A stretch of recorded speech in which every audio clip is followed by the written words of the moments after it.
It's Red Eye Radio. Gary McNamara and Eric Harley talk about everything from politics to social issues and news of the day. Whether you're up late or you're just starting your day, welcome to the show. From the Uniden America Studios, this is Red Eye Radio. Hello and welcome. He is Gary McNamara. I'm Eric Harley as we begin a Friday. Gary, how's it going? Well, there I was. I went to sleep about 4:30 in the afternoon. All right? And when I woke up about 7:15, I'll wake up. Everybody wakes up. You know, I wasn't ready to get up yet, but I woke up and just grabbed my phone and I just saw Comey indicted. And I just went, well, I'm not going to read it because I won't go back to sleep. So I'm back to sleep. So what do you think I was dreaming about? What possibly the indictment could be about? First time that's ever happened to me. And in my dream, I'm going down all these rabbit holes. And I wake up like 9:30 going, what the hell was that? Because and then, well, can you be indicted for being especially weird? Yeah, we've talked about that before. But the thing is, when I woke up, there were no rabbit holes. It's really clear. I mean, it's really clear and easy. This isn't hard. Yeah, you know, it's. You look at what the indictment is about, even though it's not. They don't say specifically what it is because the date is on there. We all know what it is. Right. Ted Cruz back on September 30th, 2020, at a hearing that Comey was under oath, said, Mr. McCabe, who works for you, has publicly and repeatedly stated that he leaked information to the Wall Street Journal and that you were directly aware of it and that you directly authorized it. Cruz said, according to the transcript of the hearing, Comey, who had previously said he had never authorized media leaks about Trump or the Clinton investigations, said he stood by his earlier testimony. And even in there, he said, well, Mr. McCabe has said something different. He goes, I stand by my testimony. And the point is, and James Baker, they believe, said the exact same thing, that no, Comey authorized it. We know for a fact that when he was fired, he leaked it to that professor. Yeah. So, that professor knows that, Comey had to authorize, that one. So where precisely it is going, who knows? And by the way, that's the false statement. That's the perjury. And then the obstruction is the perjury. Right. By lying, you're obstructing. Right. And so the problem is, because it's interesting because you see, well, there are attorneys. You had some quit over this and everything else. It's like, well, why? Why isn't it? If you quit, there's a lot still not being explained. Now, again, Trump is, because of what he did last Friday, is his own biggest enemy. Putting out the thing in Truth Social that he said, well, it was supposed to be a private message to her. Well, you just blew it. You just sat there and said, why aren't you prosecuting this? Why aren't you doing it? Why aren't you doing it? The only argument Democrats have is that he said that. It's the only argument you've seen. See, Trump is out there. Now, it didn't stop the prosecution of Trump when we know that Letitia James and Bragg ran on going after him. But that doesn't help. But that's the only argument that they have. And when I've seen that the other federal attorneys or ex-federal attorneys came out with a letter stating, well, they shouldn't be prosecuting this, why not? As Jonathan Turley pointed out, this is crystal clear. Either you authorized it or you didn't. Yeah. This isn't complicated. It's not like the white-collar crime as to where the money went and where Hunter Biden took that money and put it into different bank accounts here. This is very easy. Well, and again, if McCabe lies, then of course, he's under the threat of prosecution if he was lying about the whole thing. So Right. he hopes to get a deal. If he gets immunity, then he becomes a friendly witness. You hope. Well, if he was lying back then, if he was under oath when he said Comey authorized it, is the statute of limitations over on that one? Well, that's what I was wondering, because this is all in the same time period, and Well, but- and on this one, the statute of limitations was going to be up next Tuesday. But whether you have Baker, and again, they don't know precisely who person 3 is yet. Right. It hasn't been stated. It's not in the indictment, but they believe it's Baker or obviously McCabe.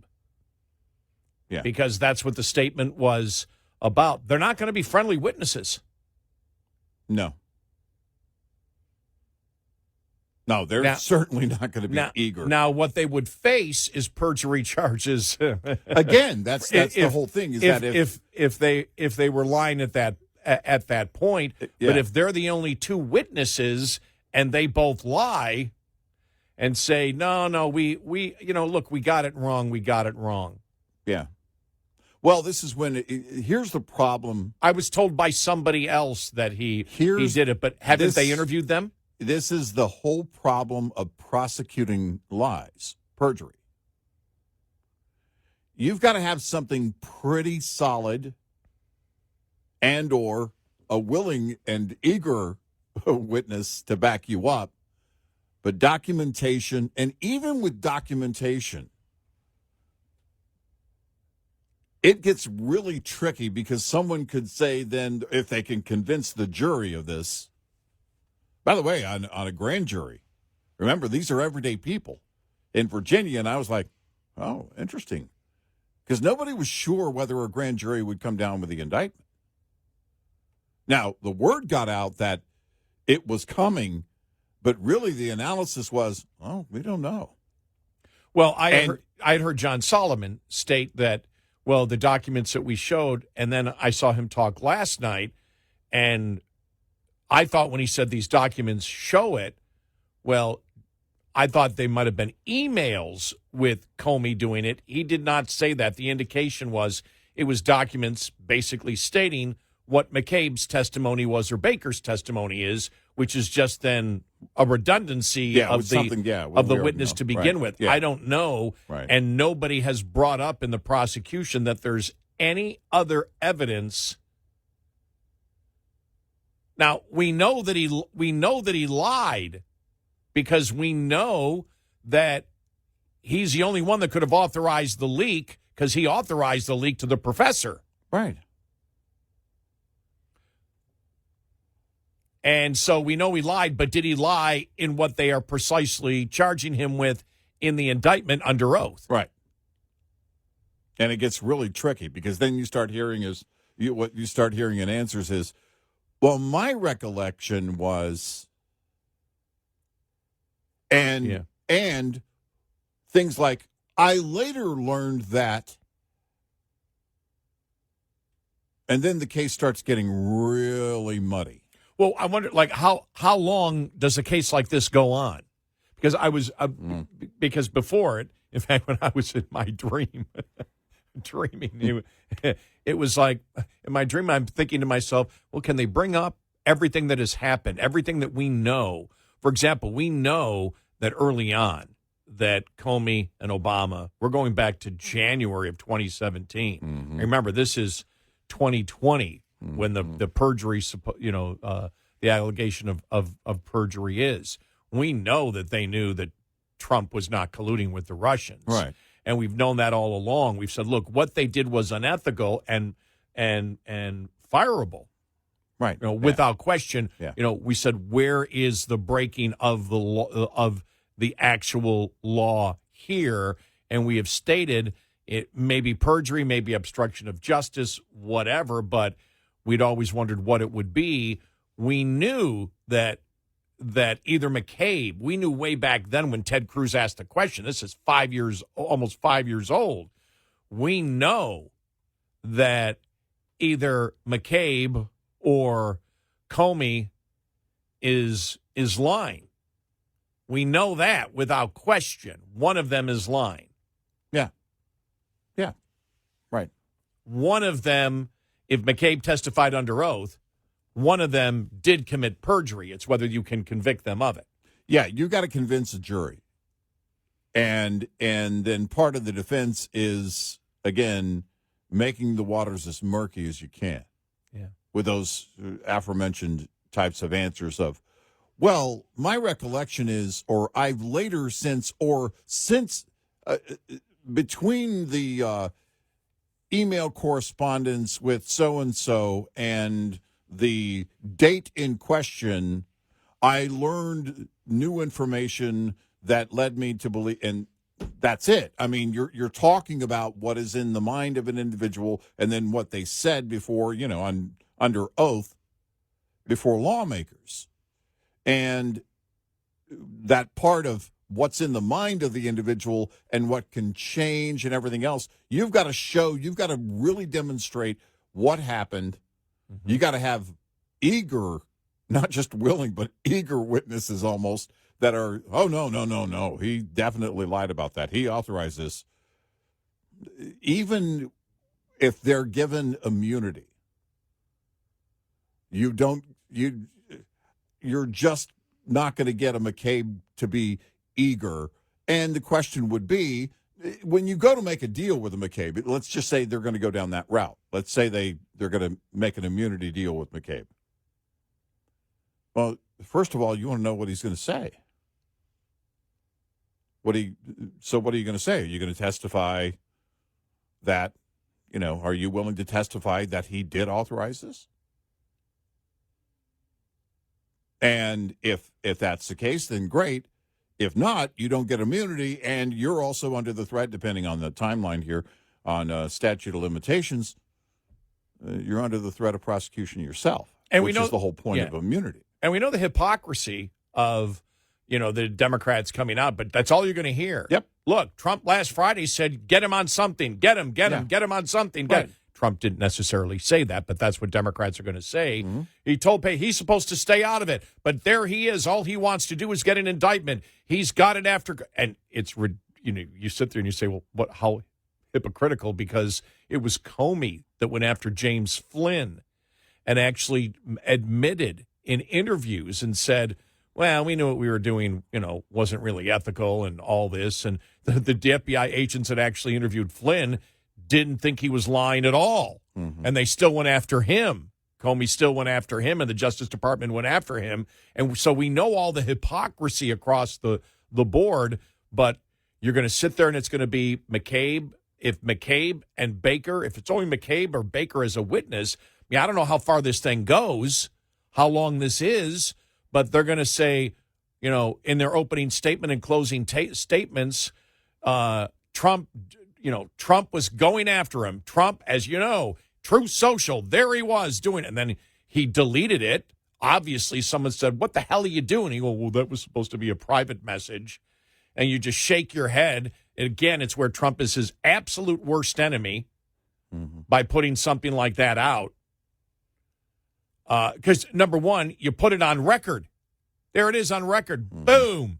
On paper. Trump was good. And so you get a wishy-washy juror who would look at it and go, yeah, it probably is. But you know something? Trump is really going after him. And even McCabe was sort of wishy-washy. Well, yeah, he might have done it, and I think he did it. But, these things, there's so much.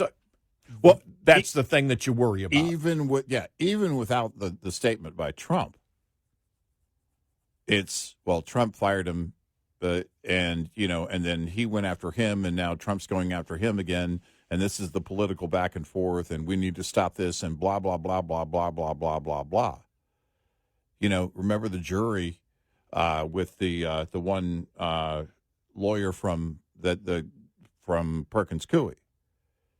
It was, well, we believe he lied to the FBI, but there are more important crimes out there. Exactly. This is why I was surprised with the grand jury in Virginia. I thought, I don't know that they're going to come down with an indictment. These are everyday people too. My question is it all based is everything based on, again, the back and forth testimony. The testimony of two that counters the two individuals that counter that's the only thing the in testimony of Comey. Only thing in the indictment. Mm-hmm. Nothing else in there. Right. Just the statement on that day. That this is on this day, on September 30th. He made this statement. Right. And then in doing so, it was obstruction, count 2. So, all right. If that's it, and you don't have any, again, there's no other evidence, you're at that point, you're going to have to get, in my opinion, you really need both. Well, when John Solomon witnesses. said the other day, and we played the audio cut where he said, there's, the, the documentation. I figured the documentation was separate evidence that was an email sent from Comey or something like that, which I went, okay, that would be a slam dunk. If you've got it written down, I want you to get this to the New York Times. Mm-hmm. Well, that's it right there. Then you've got your perjury. Mm-hmm. But apparently that's not the case. Right. Because when I saw him talk last night, he goes, well, the documents that we brought you that show that this, you're not saying emails. And that's how I took it the first time, is there was additional evidence. Mm-hmm. But with McCabe or Baker as your major witnesses that are hostile witnesses against you, it could be an uphill battle. Yeah. 866-90 Red Eye. This report is brought to you by Shell Rotella. With advanced synthetic technology, is designed to help keep your rig running with more mileage and less maintenance. Did you know that up to half of all major engine failures are due to poor cooling system maintenance? That's a lot of downtime and can cost drivers big. You expect a lot from your engine, which is why the cooling system must be a part of your maintenance routine. Here's a tip to keep your cooling system in shape and your engine running smooth. Most cooling system issues are due to lack of coolant caused by leaks. Perform a pressure test to make sure no leaks are present. While this may cause the system to fail, you want it to fail in the shop, not on the road. If your pressure test uncovers any leaks in the system, have them repaired by a professional technician immediately.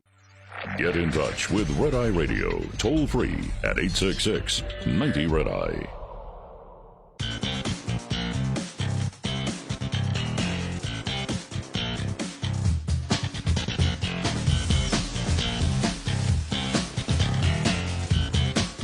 We are Red Eye Radio. He's Eric Carly, and I'm Gary McNamara. I have the audio from that day, September 30th, 2020. I'm going to play this audio here. Thanks so much. Appreciate it. Okay, here we go. This is Ted Cruz asking the question. Chairman Grassley asked you point blank, quote, have you ever been an anonymous source in news reports about matters relating to the Trump investigation or the Clinton investigation? You responded under oath, quote, never. He then asked you, quote, have you ever authorized someone else at the FBI to be an anonymous source in news reports about the Trump investigation or the Clinton administration? You responded again under oath, no. Now, as you know, Mr. McCabe, who works for you, has publicly and repeatedly stated that he leaked information to the Wall Street Journal. Who's telling the truth? I can only speak to my testimony. I stand by what the testimony you summarized that I gave. I'm not going to characterize Andy's testimony, but mine is the same today. There you go. Now, what that was edited. That was edited. He didn't finish where Ted Cruz said that Andrew McCabe leaked it on your authority. So right. It was edited out of that audio cut, I realized. So, but that's what, again, McCabe said multiple times. Right. And, and so that's the case right there. That's it. Yep. Somebody's lying. Yeah. One or the other is lying. Yep.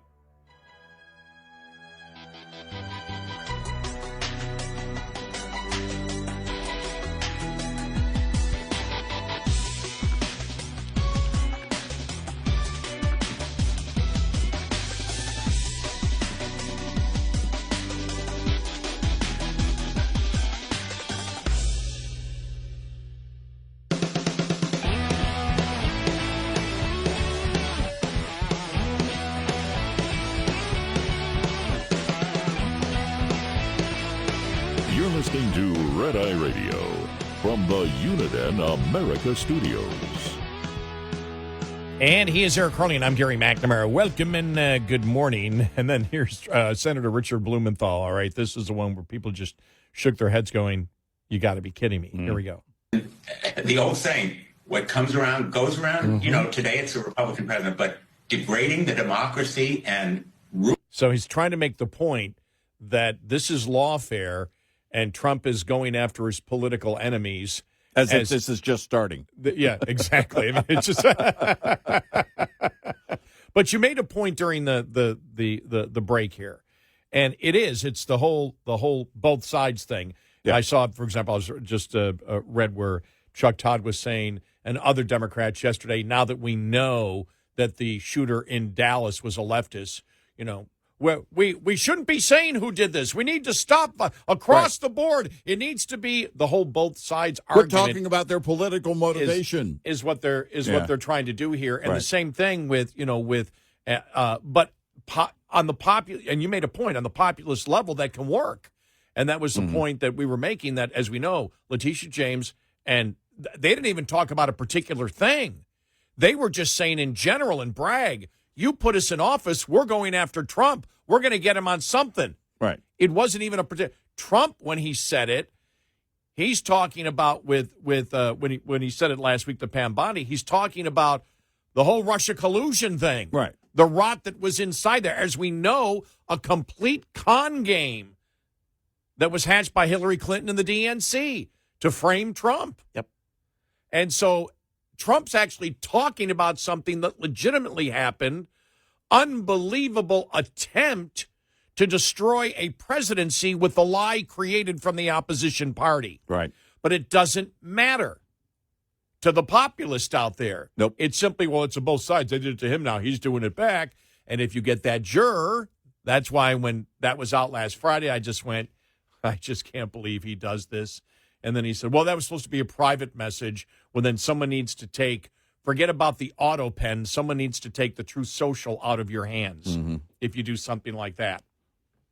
Yeah, and you know, the problem is that that both sides mentality basically makes it the back and forth like that a wash, which gets you back to the effort at hand, and that is to prove that the person lied.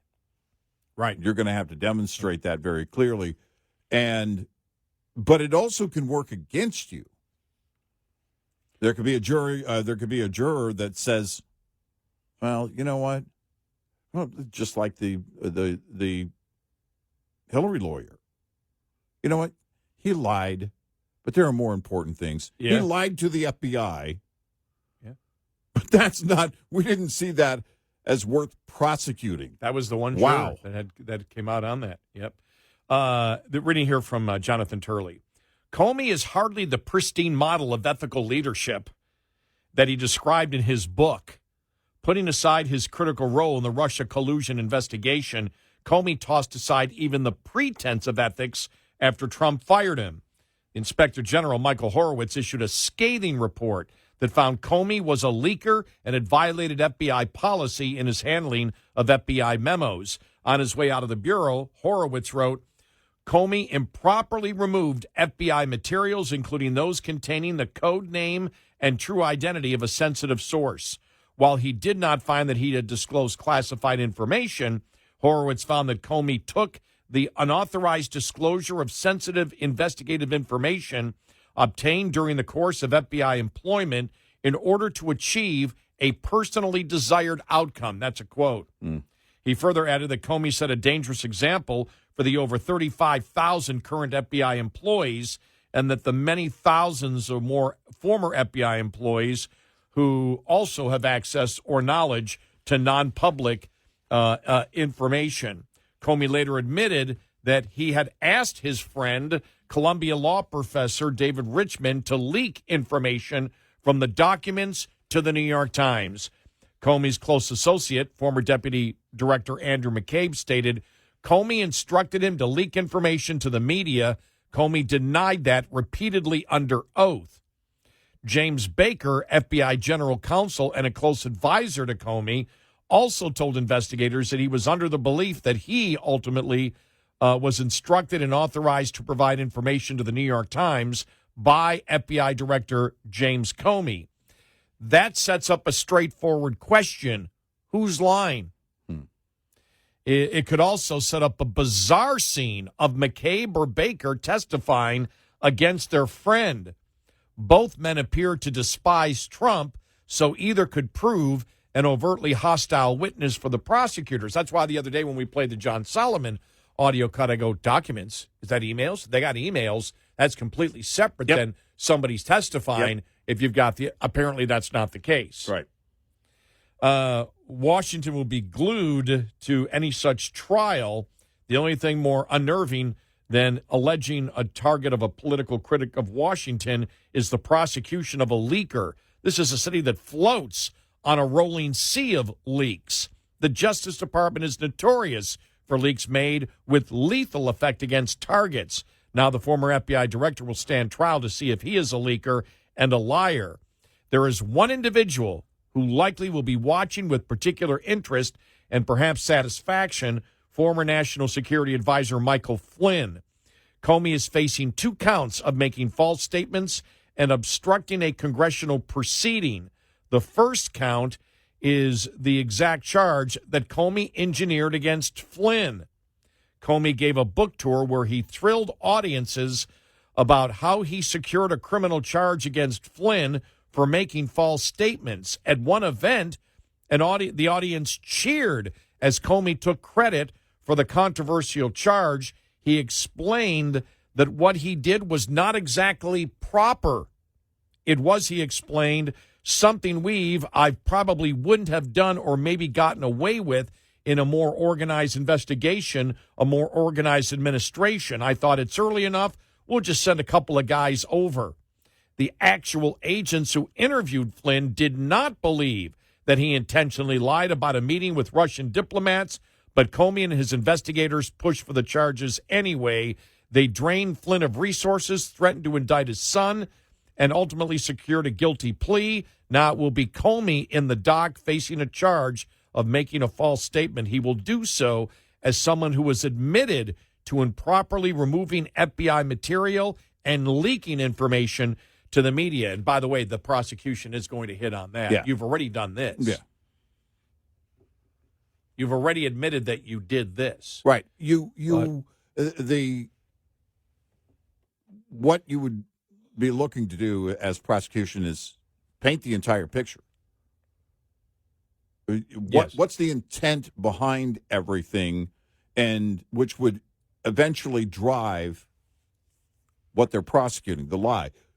What is behind that? What is so huge? What is the effort overall? What is the goal overall that's so big that you would lie under oath? You would commit perjury for it. You would demonstrate that. That's what you have to demonstrate. We remember that. We talked about it.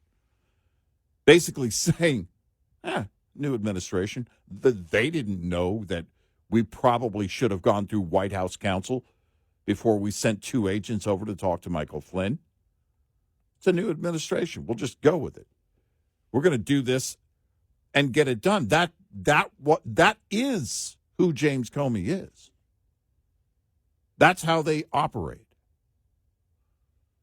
And again, you still get back to the question, can you convince a jury that he lied?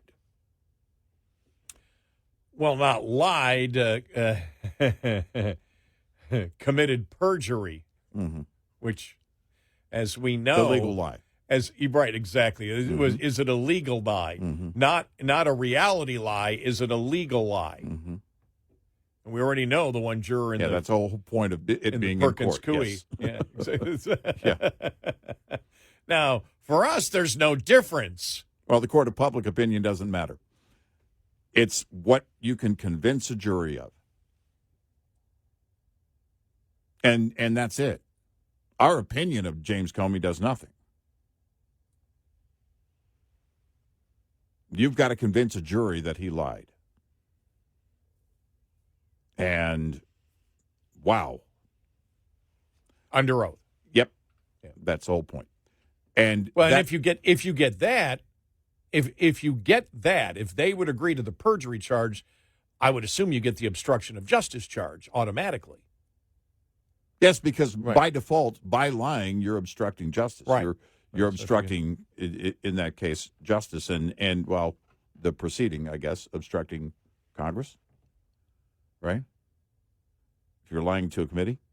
Oh, yeah. Obstruction. So it's obstruction of justice, yeah. Yeah, and so the problem, again, is building the case with witnesses. And we know how much McCabe loves Trump.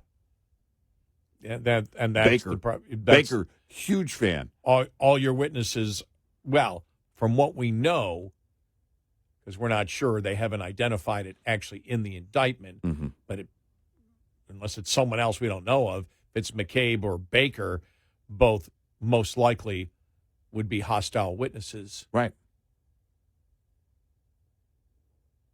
And so it's how they say it when you think about it. We've all watched enough court dramas out there. If they come and go, no, he's lying, he authorized us to do this. Mm-hmm. Well, he sort of was saying maybe I don't even know how you would BS through it, but if you started, well, maybe it's not the same as saying, no, he's lying. He authorized us to do it. He said specifically to me this, and that. Yeah. That's pretty cut and dry. Right. How will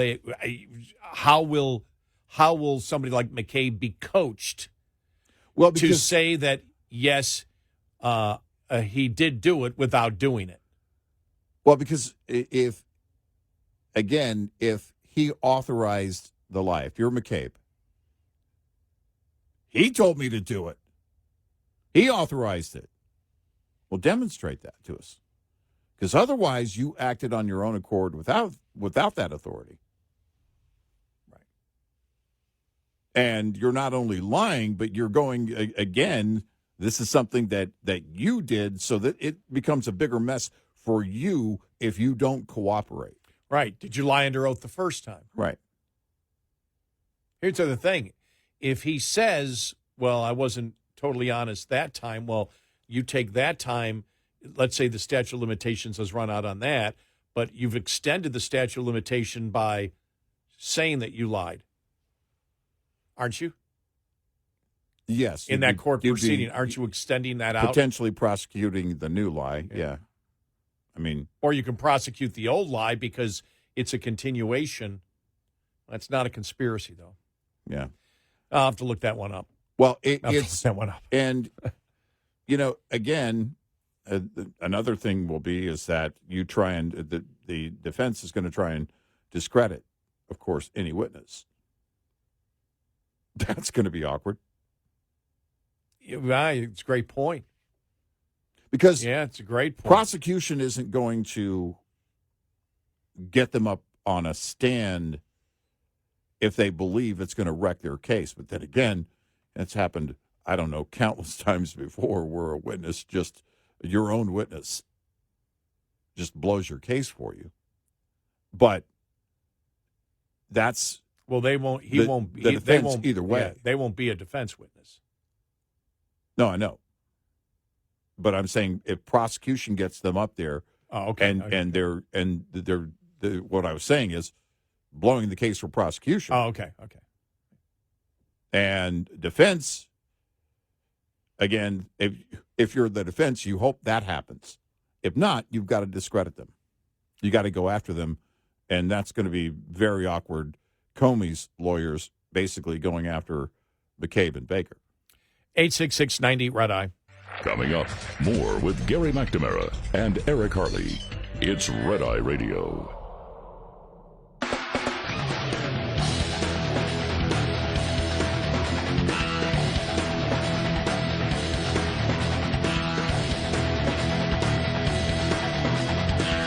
We're Red Eye Radio. He's Eric Harley, and I'm Gary McNamara. So it's really an easy case. I mean, this isn't a tough thing. This isn't complicated. This isn't something that's going to take 6 weeks, probably, right, to get through because it's who's lying, McCabe or Comey. Right. One of the others, I believe, by the way, it's Comey. Yeah.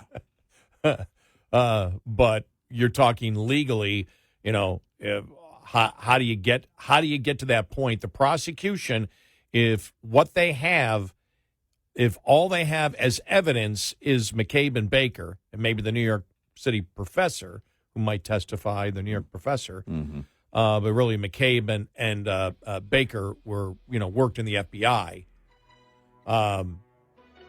They'll be hostile witnesses for the prosecution. Yeah. It's going to be tough. Yep.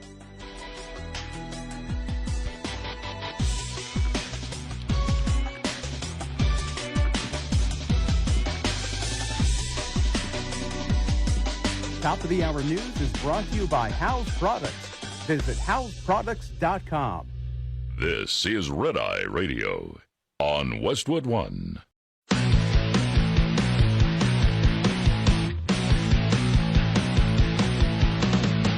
Now, it's Red Eye Radio. Gary McNamara and Eric Harley talk about everything from politics to social issues and news of the day. Whether you're up late or you're just starting your day, welcome to the show. From the Uniden America Studios, this is Red Eye Radio. All across America, he is Eric Harley and I'm Gary McNamara. Welcome and good morning. Thanks so much for being here this morning. I do want to play. I just found this audio cut from Jonathan Turley from last night after he wrote his articles and everything else when he was on Fox News. So I want to play this here as he talks about the Comey indictment. Here we go. All right. Well, we really need to see what those underlying allegations are. One of the reasons that we've been focusing on his statement in 2020 about the leak is because that's not a matter of interpretation. Much of what people objected to with Comey over the years is that his answers were very evasive. He tended to say he didn't remember things that you would think he would remember because they were rather momentous. Yeah. Okay. And then he would remember other details, no matter how fine the grain. But this is different. With regard to that leak, either he did leak the information or cause someone to leak it, or he did not. And that's not a matter of interpretation. So if that's the false statement, the question is, what's the underlying information that supported the indictment? And the question here is, if it is the same statement that we've been talking about, could he face his former associate and friend, McCabe? And will he repeat on the stand that I was told to leak this by Comey? So that's one of the things we'll be looking at for that source. The obstruction count is really intriguing. That suggests that there was conduct besides obviously that false statement. And that's what we really need to look at. An obstruction count can go from 5 to 10 years of potential sentencing, but it depends on what the obstruction was. Which I think, again, to me, that's really interesting because I was under the impression of how I read that indictment and everything that I've heard on it, that the obstruction was the false statement. He's bringing up the possibility it might not be. Yeah. It is an interesting point. It's because if you authorize the leak, at that point, you become part of the leak. You're helping that information be leaked as then director of the FBI. And the question is, all right, are you saying he obstructed the investigation into the leak? Because on the simple level, it looks like the obstruction is lying. Yeah. Therefore, you're obstructing justice by lying. Yeah. And what he's saying is maybe there's other information, though, to justify the obstruction where it actually isn't related to the line as the obstruction. Right. That, and by the way, in my opinion, that would change a lot. Now, was the obstruction, do they have information or communications that Comey communicated with McCabe after his testimony with Ted Cruz. That would be the and that is the obstruction.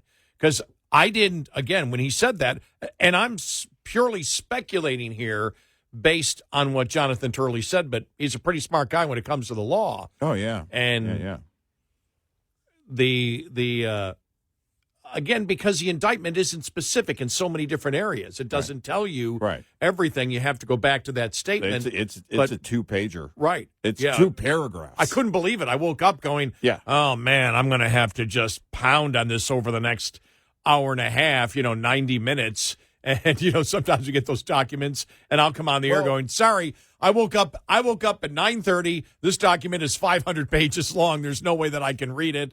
But this thing was so easy. But you looked at it and you go, okay. And you just got the idea that the obstruction was related, that the perjury is the obstruction. And Turley's saying that might not be the case. The fact that it was essentially a couple of paragraphs, the indictment, put up a red flag for me. Because I expected them to explain it a little better. Line it out a little more as to what you have. Make the case better than that. And it left way too many questions. And for somebody like an expert like Jonathan Turley, that confirms my concern. I was like, wait a minute, this can't be it. this can't be it. You've got, in my opinion, I was just expecting, I guess, to see them make a better case, even in the broader sense. Well, let me ask you this: is the worry that you have about the case, the fact that it's so simple that you look at it and you say, because you and I were paying attention to Jonathan Solomon saying, there are documents out there, and we're like, okay, what are these documents, whatever. And then all of a sudden you get the page and a half, really. It's not even a full 2 pages. Right. Page and a half indictment, which doesn't spell everything out. And so you sit there and you go, am I coming to the right conclusion by saying this is simply what we've known already, that either Comey or McCabe lied? It's a he said versus he said. Right. And McCabe's going to be the witness, and the obstruction is tied directly to that, and all you have is that one witness or maybe 2 witnesses. But when you even look at Baker, Baker's quote was, I tended to believe this came from him, which you could look at that and say, well, okay, he wasn't told directly. And if it's he said, she said, or if it's, well, somebody else told me, well, then you'd have to bring that someone else to testify. Right. And there is nothing indicating, unless for Baker, that person 3 is the person who told him. Because it's not even enough for perjury to say, well, any leak that we've ever done had to be approved by him, so we just assumed it was. That's not going to cut it. No. Legally, that won't cut it. No, and that is essentially the gist of my concern here. Yeah. It just seems fairly shallow. If it's a he said versus he said, all right, you're going to have to go through the testimony. You're going to have to bring the others as witnesses. And I think McCabe would probably be, I guess the best witness, or if you're prosecution. And even still, from there, then you've got to take that, shape it, and convince a jury. But if Turley believes that for the obstruction portion of it, there might be separate evidence because you attempted to obstruct after you knew that one of you lied. Well, the obstruction case if there was evidence, if there was communication between him, and that's what McCabe is going to testify on. Well, no, afterwards he called me and said this.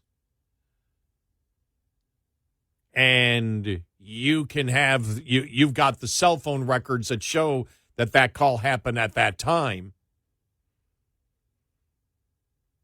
Then that changes everything because, or it could be some other evidence, I don't know. But if you have evidence, I'll put it this way, if you have evidence that justifies the obstruction, then you have enough evidence to justify the perjury. Yeah. Remember how they attempted to get Trump on obstruction? Oh, and it was so bogus. Well, remember. Throughout the whole thing, we'd like to ask him what he was actually thinking about during that time. Yeah. Are you kidding me? Yeah. Because what they believed is the effort was if we could get him to talk, which, if you know anything about Donald Trump and you're trying to prosecute him, that's what you want. You want him talking. Or you want him saying things, and then next thing you know, he hands you a gift, you believe. Of course, that was never going to happen. Or the obstruction, just all hypothetical, because we're just doing this for hypotheticals, again, as we do for every case. Mm-hmm. We did the same thing earlier this week with the Holman thing. Mm-hmm. All right, we're not taking sides. We're simply looking at what is the evidence that exists. We did the same thing with Russia collusion, which is why we always said we don't know where the evidence is. There isn't any. What if McCabe was upset that he believed that Comey perjured himself and was trying to throw him under the bus? And so McCabe called him, and that's the evidence. Yeah, Jonathan Turley alluded in that audio cut you just played to what I was saying earlier about the awkwardness of it, but it isn't necessarily awkward if indeed McCabe thinks, whoa, hold on a second. He did authorize that. Yeah. Because what in Comey's answer, he was throwing McCabe under the proverbial bus. I stand by what I said. Right. In other words, what I said is the truth. He's the one that's lying to you. You don't say it, but that's the implication. Mm-hmm. And I was thinking, I was thinking no if other extrapolation you can get. I was thinking if you and I are involved in a situation where we both know what the truth is, mm-hmm. and all of a sudden we both testify, and either my answer is a lie, mm-hmm. or your answer I know is a lie. There's going to be communications between us, is there not? If you said something mean on the stands like he never played guitar for Aerosmith.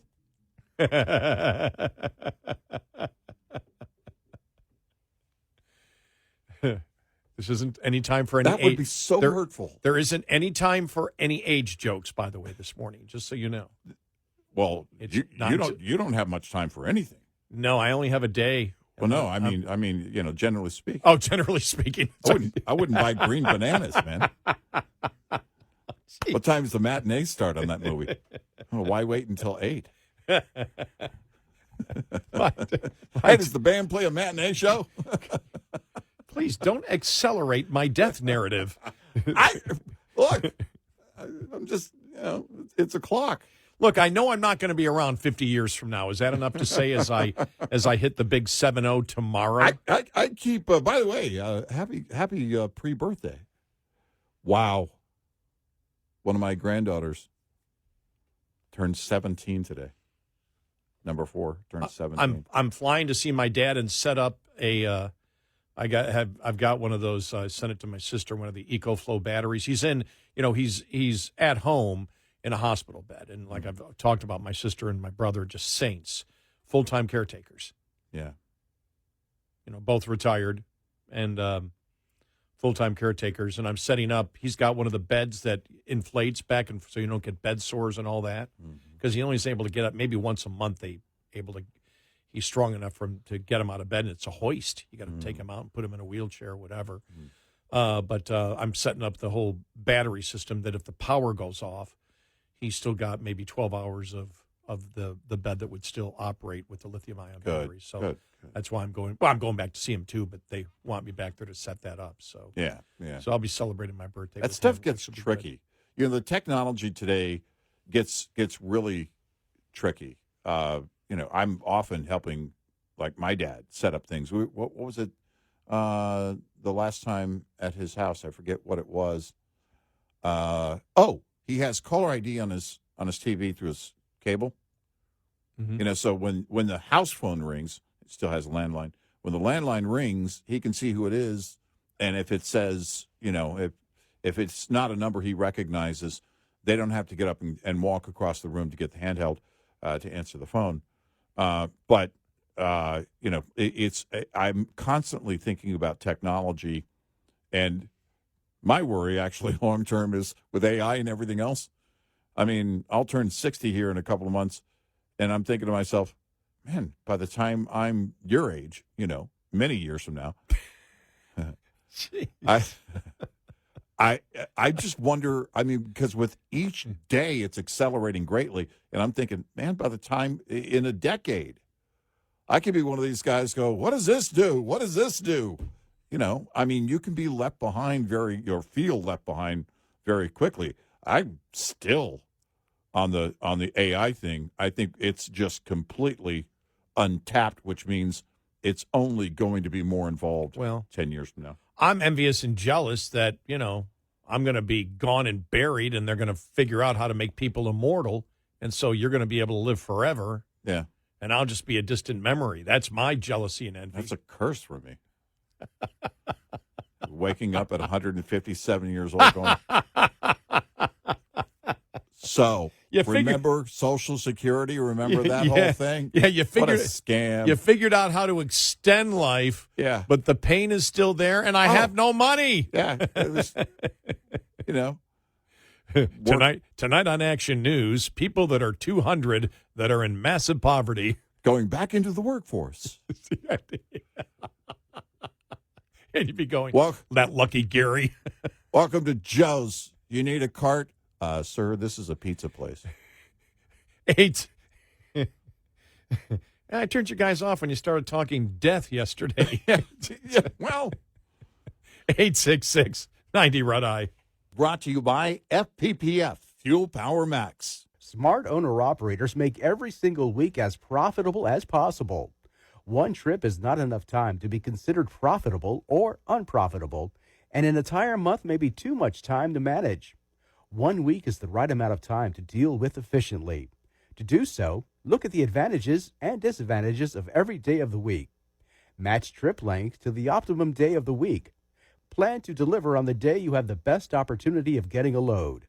Your personal weekly plan will vary depending on the weekly delivery flow cycle of your region, typical length of haul, personal requirements, and other factors. What's important is to have a specific weekly plan that helps you be successful. Owner-Operator Business 101 is provided by Overdrive's Partners in Business program. Go to overdriveonline.com to the Partners in Business section of the website for more details on this and many other topics. Brought to you by Shell Rotella. With advanced synthetic technology is designed to help keep your rig running with more mileage and less maintenance. We'll be right back with more Red Eye Radio with Eric Harley and Gary McNamara.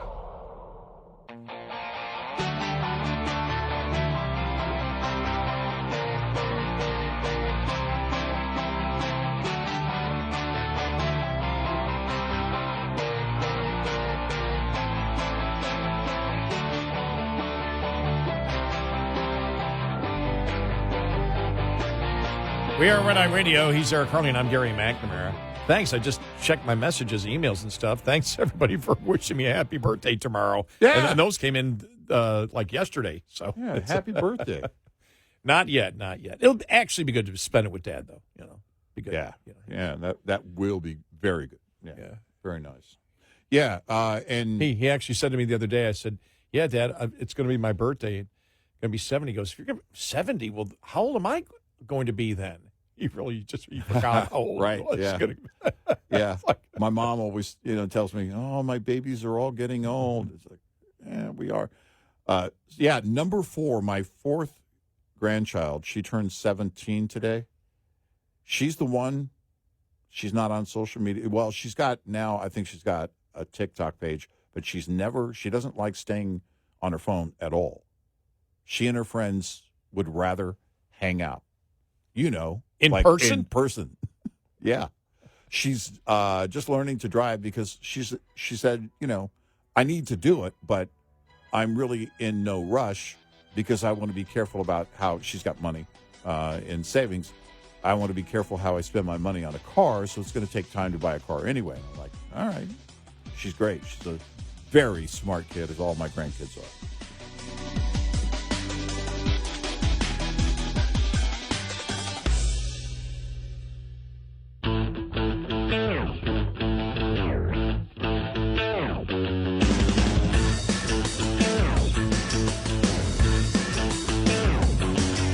Catch all 5 hours of the show live every night on the Red Eye Radio app. Available in the App Store. Red Eye Radio. And he is Eric Carney, and I'm Gary McNamara. Welcome and good morning. Well, yesterday you had the U.S. Attorney, Eric, for Northern Texas, Nancy Larson, talk about the evidence that they have acquired from the Dallas ICE shooting yesterday. Here's part of that press conference. FBI agents executed a search warrant at the sniper's residence yesterday, and there found a collection of notes. First, I want to point out that one of these notes or papers, the sniper explicitly states, yes, it was just me. That statement appears to be correct at this point in the investigation. Notably, these loose notes included a game plan of the attack and target areas at the facility. He called the ICE employees people showing up to collect a dirty paycheck. He wrote that he intended to maximize lethality against ICE personnel and to maximize property damage at the facility. He hoped to minimize any collateral damage or injury to the detainees and any other innocent people. It seems that he did not intend to kill the detainees or harm them. It's clear from these notes that he was targeting ICE agents and ICE personnel. The tragic irony for his evil plot here is that it was a detainee who was killed and 2 other detainees that were injured when he fired into the Sally Port. He also hoped his actions would give ICE agents real terror of being gunned down, and he did this to induce constant stress in their lives. He hoped his actions would terrorize ICE employees and interfere with their work, which he called human trafficking. And this, what he did, is the very definition of terrorism. Again, his notes reveal, yes, it was just me and my brain. And he said, good luck with the digital footprint. And of course, we take this to mean that he deleted evidence from his devices. His words were definitively anti-ICE. That said, we did not find evidence of membership in any specific group or entity, nor did he mention any specific government agency other than ICE. Among his papers, though, was a handwritten note in which, in crude words, he expressed his hatred for the federal government. There you go. It's pretty clear, and it was interesting because just yesterday, did I save the Chuck Todd one? I'll find it here. No, I didn't save it. No, I didn't save it. The Chuck Todd one, because it was just one of many. Well, look, we need not to blame one side for this. Yeah, right. When you look at what he wrote and everything else. Yeah. And still you have, there was a member of Congress out there, a Democrat member of Congress, saying the same thing, calling ICE fascist. And we'll say it over and over and over and over and over again. When you do what they're doing, demonizing ICE, these are federal employees. What are these federal employees doing? Enforcing the law. They're enforcing the law. Where does the law come from? Lawmakers. Right. Where do the lawmakers come from? People electing them. Yes. There's nothing fascist. If I keep this up, I'm going to be a U.S. citizen soon. You've got every question correct. Every answer is correct. Yes. Wow. We're going to make you a super citizen. You're a super citizen. You get a freedom card. Make America great again. Ah, dang it. I spoiled it. Never mind. And and so whenever anybody says that, because everything that ICE is doing is following the law, enforcing the law, which is supposed to be a requirement of the federal government, because it's the will of the people through their elected representatives, is how the country runs. That's how a constitutional republic runs. Yeah. There is no Nazism. There's no fascism in it. Nope. And we realize we're going to have to be repeating this a lot from now on because apparently you've got half the country that doesn't understand how the country runs. Yeah. And so when you obviously, and by the way, the politicians do, the Democrats do. The Democrats know how the country runs. Yes. They're doing this, and especially because he's really the highest profile person out there, Gavin Newsom is intentionally lying in order to create hatred because he hopes that hatred somehow gets a response. Yep. And when you had the murderer yesterday, when you have the FBI break down what he thought, everything was based on hatred. Yep. I need to kill these people. I need to kill them, and that will strike terror into the hearts of all of them, and then nobody will wish to be an ICE agent. And therefore, we win. When you are a politician like Gavin Newsom, he's not stupid. We had said it during COVID when he got caught a number of times in public not wearing a mask, yet wanting the most draconian laws to apply to you. He knew he was being a hypocrite. He didn't buy the science that he was attempting to sell you. He was BSing you. Every citizen of California, every liberal, he was BSing you. He was conning you. He viewed you as the biggest idiots he looks at the people of California and says, I can't find a bigger bunch of idiots anywhere. I can sell them anything, and they'll buy it, and they'll continue to put me in office. All of our great conservative listeners, that does not apply for you. Apply to you. Right. But that's what he thinks. Not available in Kern County. Right.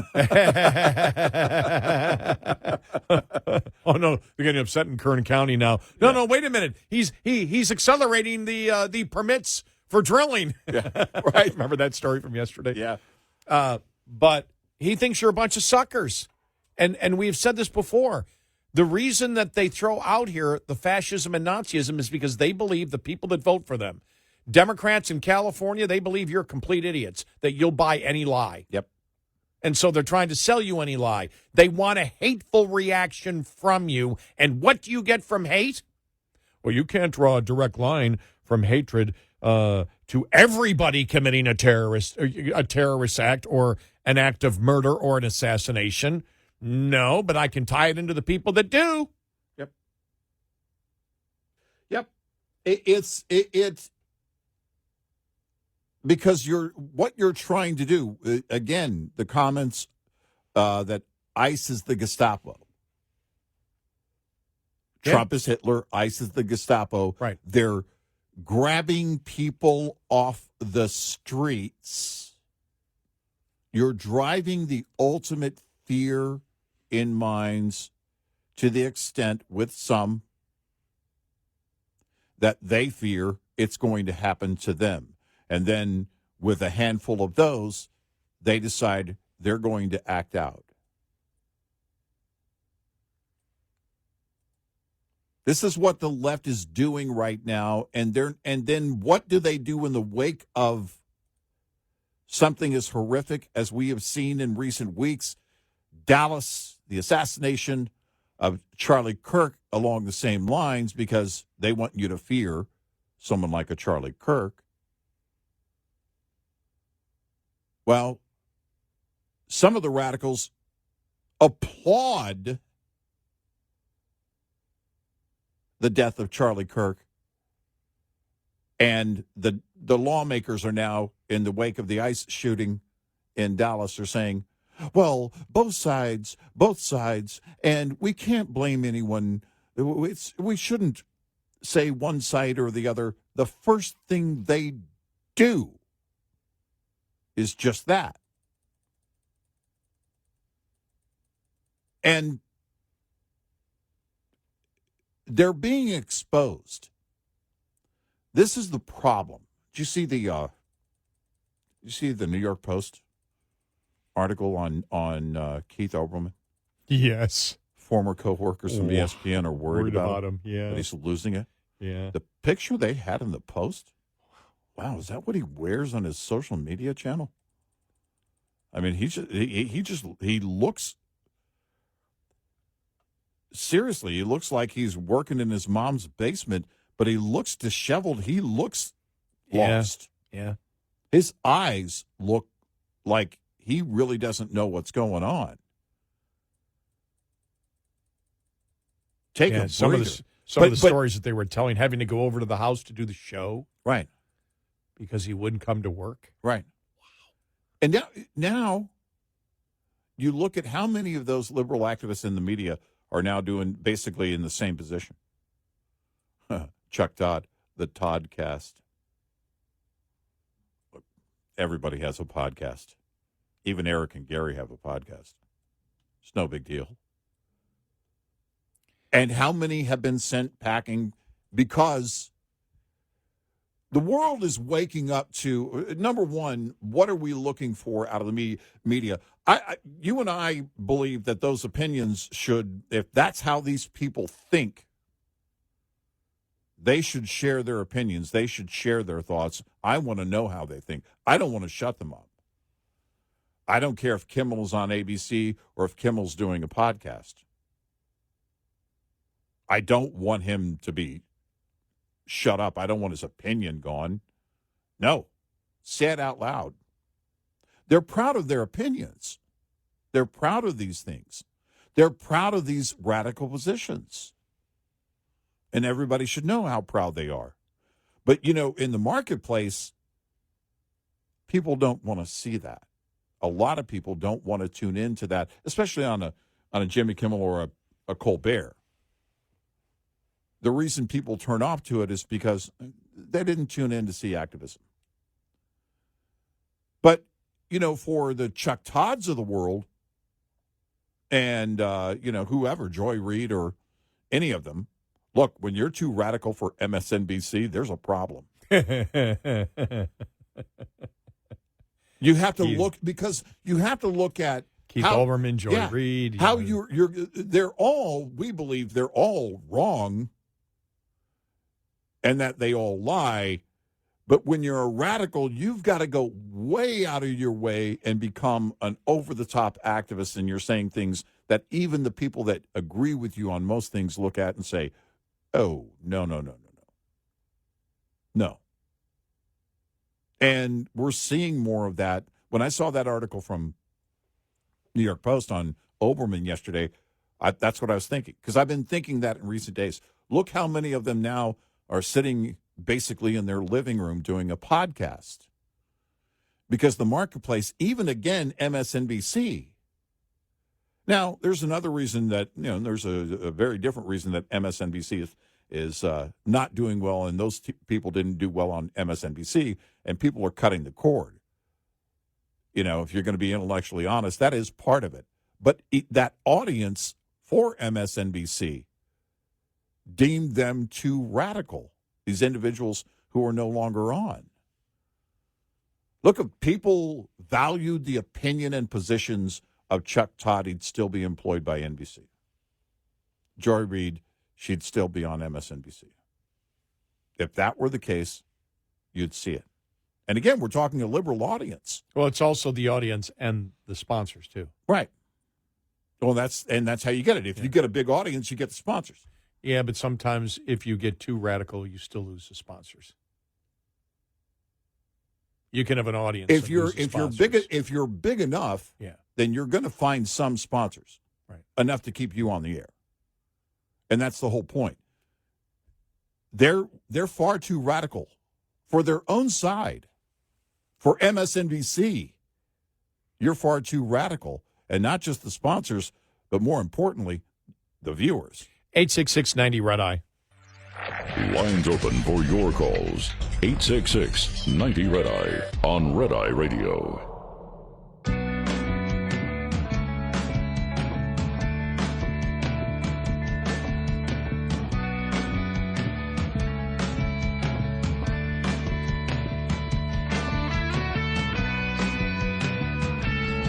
We are Red Eye Radio. He is Eric Carly, and I'm Gary McNamara. I'm looking at this headline here. Harris resurrects campaign word salad when concerned pregnant mom asks about raising a son under Trump. I got to find that audio. Oh, man. I'm reading the headline here. I just saw the audio of this story here from Fox News, and I'm like, okay, we haven't had any word salad in a while. I know. It's good for your diet. Yeah, lots of fiber in there. Yeah, break things up a little bit. Well, being old and everything, I need to make sure I get my fiber. It's much healthier than the word donuts.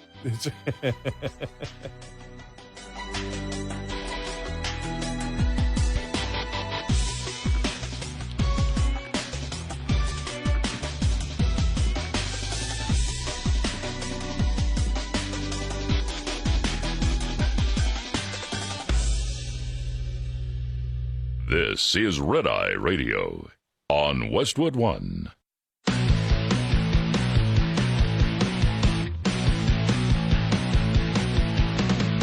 Now, it's Red Eye Radio. Gary McNamara and Eric Harley talk about everything from politics to social issues and news of the day. Whether you're up late or you're just starting your day, welcome to the show. From the Uniden America Studios, this is Red Eye Radio.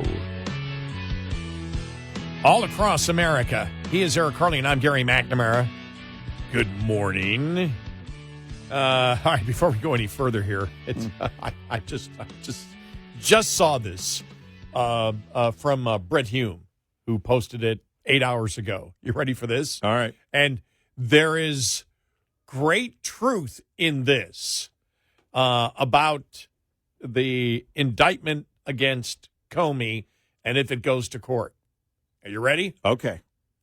And I guarantee you will agree with this. All right. Because I do. All right. One of the biggest problems that the prosecution might have, if the case comes down to James Comey's word against Andrew McCabe's, the jury might have a hard time believing either one of them. Oh, yeah. Wow, that's a great point. That's a great point. They're both liars. Yep. It's not one of them is lying as much as it is, I don't trust either one of them.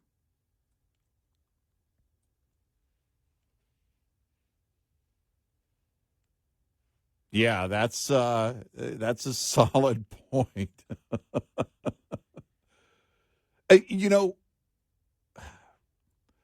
I mentioned the populist attitude of the both sides. But part of that with rank and file, with everyday people, which would be, you think about a jury of James Comey's peers. I'm not sure he has any peers. But if you think about the people that would populate the jury, there's a lot of that. There's a ton of the populism in that group. I'm just so tired of the political back and forth and blah, blah, blah. And he's retired. He's not it's kind of the lazy approach. I don't know why they're doing this. And then, of course, then you have other people that would, like me, know what is about the law. And if they've clearly proven to me and demonstrated that he committed perjury, then he should be prosecuted and convicted of that. This is part of how the system works. And also, it is a demonstration that you can't do that and get away with it. Not just perjury, but everything that he was involved in.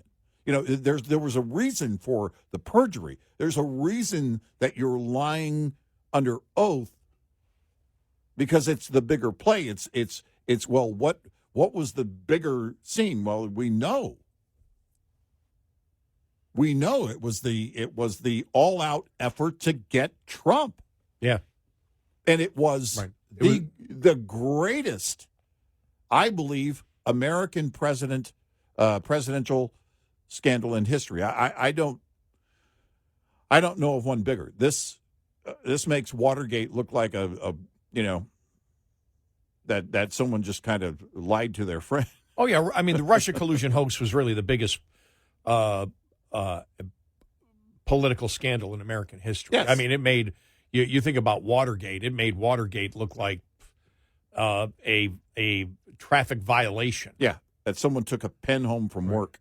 Yeah, seriously though, it really did. When you actually break it down, and it's something that we followed, so it's something that I would actually say that if you look at the people that have a lot of knowledge on what happened, we're one of them, because we started on July 2nd, 2017 going, what? Yeah. Where's this coming from? And so we have followed it.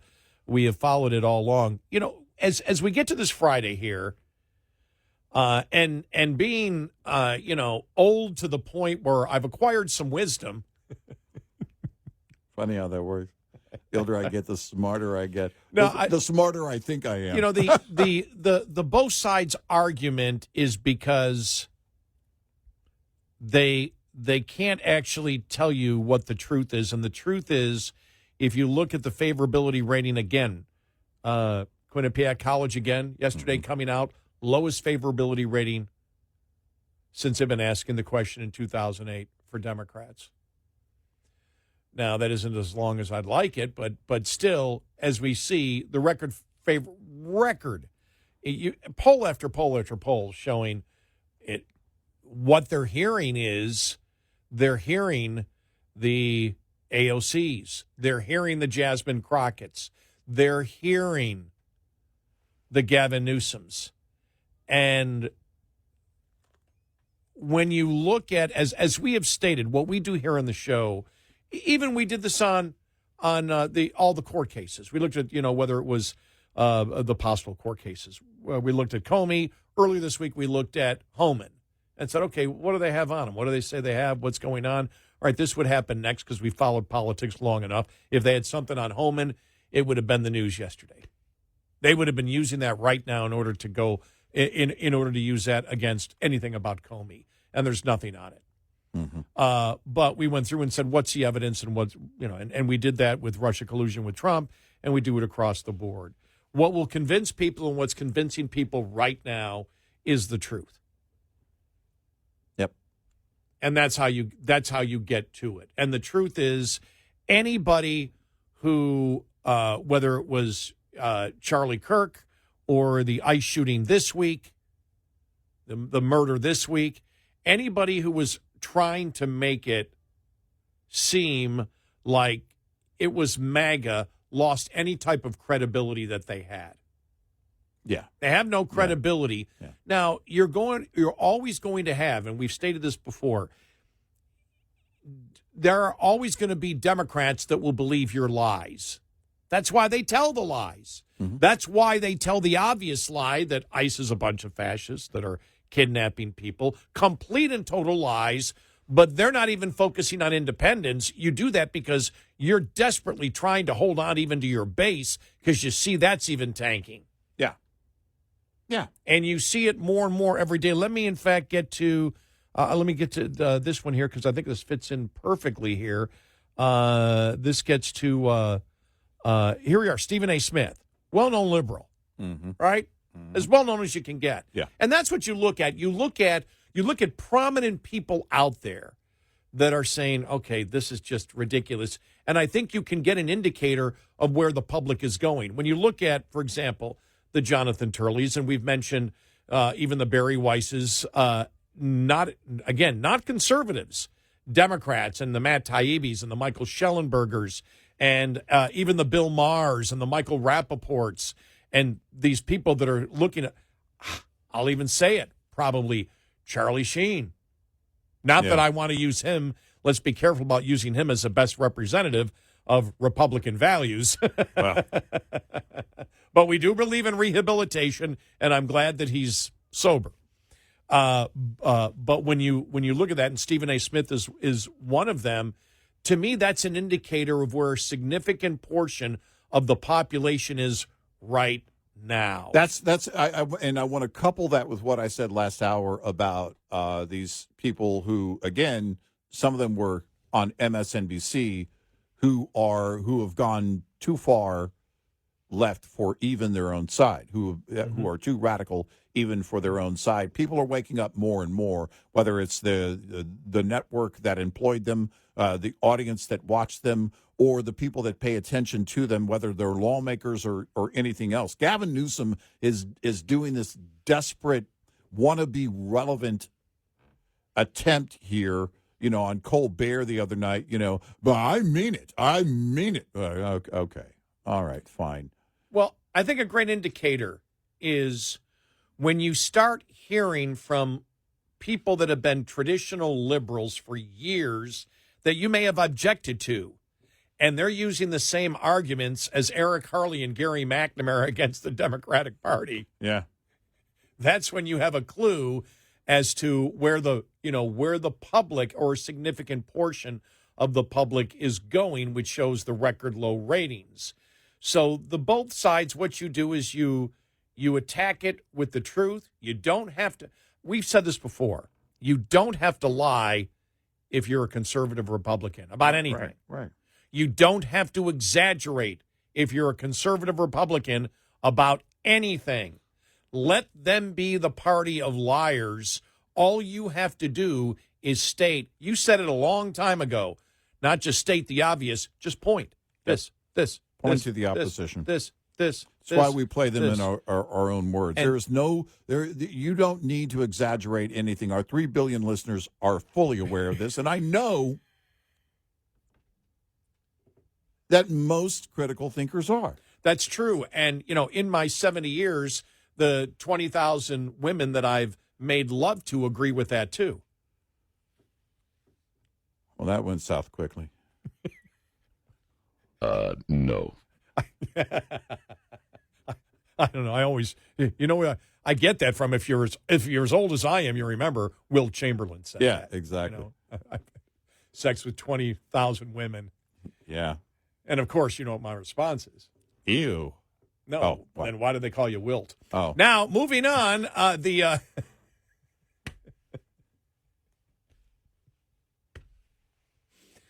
What are you looking at? I'm editing my brain. What's his name? So that I don't say these things. Oh, okay. That I'm thinking. So you're editing, all right? But self-editing. But let's get to Stephen A. Let's get to Stephen A. Smith. All right. Okay, because this makes the point. Right. This is somebody who's been a lifelong liberal, and not a fan of Trump in the first term at all. Here he goes. You, Jasmine Crockett, you're calling them everything under the sun. How's that going to work? If it serves to alienate folks because they're saying you're just him on the other side of the aisle, acting the same way you're accusing him of acting, and then you get dismissed. AOC, I believe, can win the Senate seat in New York over Chuck Schumer. I don't think she'll win the presidency. Gavin Newsom's talking about potentially running for the president. Actually, he's not talking about it. He's trying to avoid talking about it, but we all know what he's doing because he has to leave the gubernatorial seat in 2026, or the governor's seat in 2026. We know what he wants. You going to pull it off with the record that took place in California all of these years under your stewardship? It's nice to see him sticking his chest out and going off. You think they don't have clips of how you embraced extreme leftist policies during the whole woke movement and cancel culture and everything else? You think they don't have those clips? You think they didn't see people getting arrested and let out of jail the same day? You think they don't have footage of crime ravaging the streets of Los Angeles or homelessness? You think they don't know about the cost of living and how it's the highest? He just keeps going. Yeah. And we've often said that the left makes our case more than we can, and now they're making our case. Yeah, exactly. Well, that's it. When this awakening goes beyond the 24 election. And the reason it does is because the radicals are continuing on the same line. They're doing, in fact, ramping up, I would say, what they have been doing, which gets them more attention, puts more spotlight on them, which was bound to get a response even from their own side. It was bound to. At some point, you do cross a line. And that's where they're at. The big question for the party, the Democratic Party itself, the actual party, is how far do we go? Because the radicals lead the party. The loudest voices are the radicals. And sorry, Newsom, that includes you. You're not a moderate. Well, when those radicals are leading, then you've got, in less than 6 weeks now, 6.5 weeks away, the mayoral race in New York City, where a communist right now has the best numbers of anybody. By the way, did you see that poll that showed even Democrats think he's too far left, some Democrats in New York? Oh, yeah. Yeah. But the question is, but you're still going to vote for him? Yeah. And the party has to decide, or are we embracing the whole, instead of democratic socialism, democratic communism? Are you going to do that officially and cross that threshold?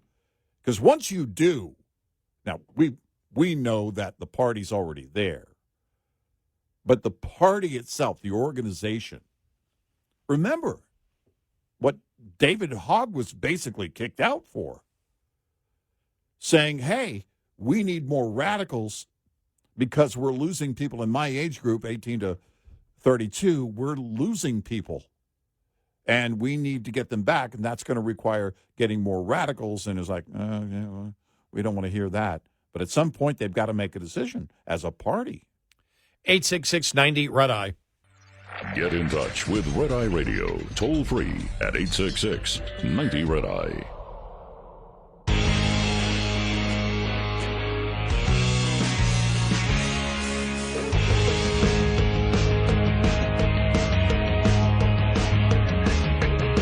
We are Red Eye Radio. He's Eric Carly, and I'm Gary McNamara. So let's play more audio. And the thing we've been talking about is, look, the public can figure out what's going on here. They know that, maybe in the past, there's been some right-wingers that have done something, right? They're always going to find crime. Yeah. But when you see what we've been seeing, which is the exact talking points of the mainstream politicians, is what the killers are using, people recognize that. Right. And when you see the celebration of his death, of Charlie Kirk's death, as we have seen it, that isn't normal. That's not normal in American politics. It never has been. When you see the celebration of the healthcare CEO, and Bill Maher, in fact, talked about it. Remember, Bill Maher's always been a liberal Democrat. And that's what you start paying attention to. People on the other side that start moving the other direction. Not just one, but you've had a lot of major liberal Democrats come out and point out the problems of their party. Here he is talking about the Emmys. At the Emmys, would it have killed someone to get up there, since they all want to talk about their politics, would it kill somebody to get up there, not give a speech about how much they like Charlie Kirk, just to say, we had a political assassination this week, and that's wrong, and we should they would have been booed off the stage because he was on the wrong team. So you're not even allowed to say that. Can you imagine if a left-wing person was assassinated that week? The whole show would have been about that. Is that not true? Can't you admit that? It's things that's how I go back to what we talked about earlier this week. Understand people understand anger through passion. Through the passion of something, if you're angry, if there's really an injustice being done. But what you're seeing here, and I'll have, following the bottom of the hour, J.D. Vance talking about there's a difference between speech and encouraging violence. And he basically says, look, I'm a big boy. Criticize me, I could care less. Criticize me on my policy. Do that back and forth. But when you start lying about ICE, when you start lying about law enforcement, when you promote something that causes hatred, which is the exact verbiage that the killers are using in order to attack ICE, you've now gone beyond what anybody views as right and normal in our society. It's unacceptable. There should be greater outrage, and Bill Maher points out the obvious. I mean, it's not going to happen on the stage at the Emmys. We all know why. And also the obvious that if it were somebody on the left wing, on the left that were assassinated, the entire show would have been dedicated to them. Yeah. Mm-hmm. That's the reality of the left, and that's the reality of Hollywood.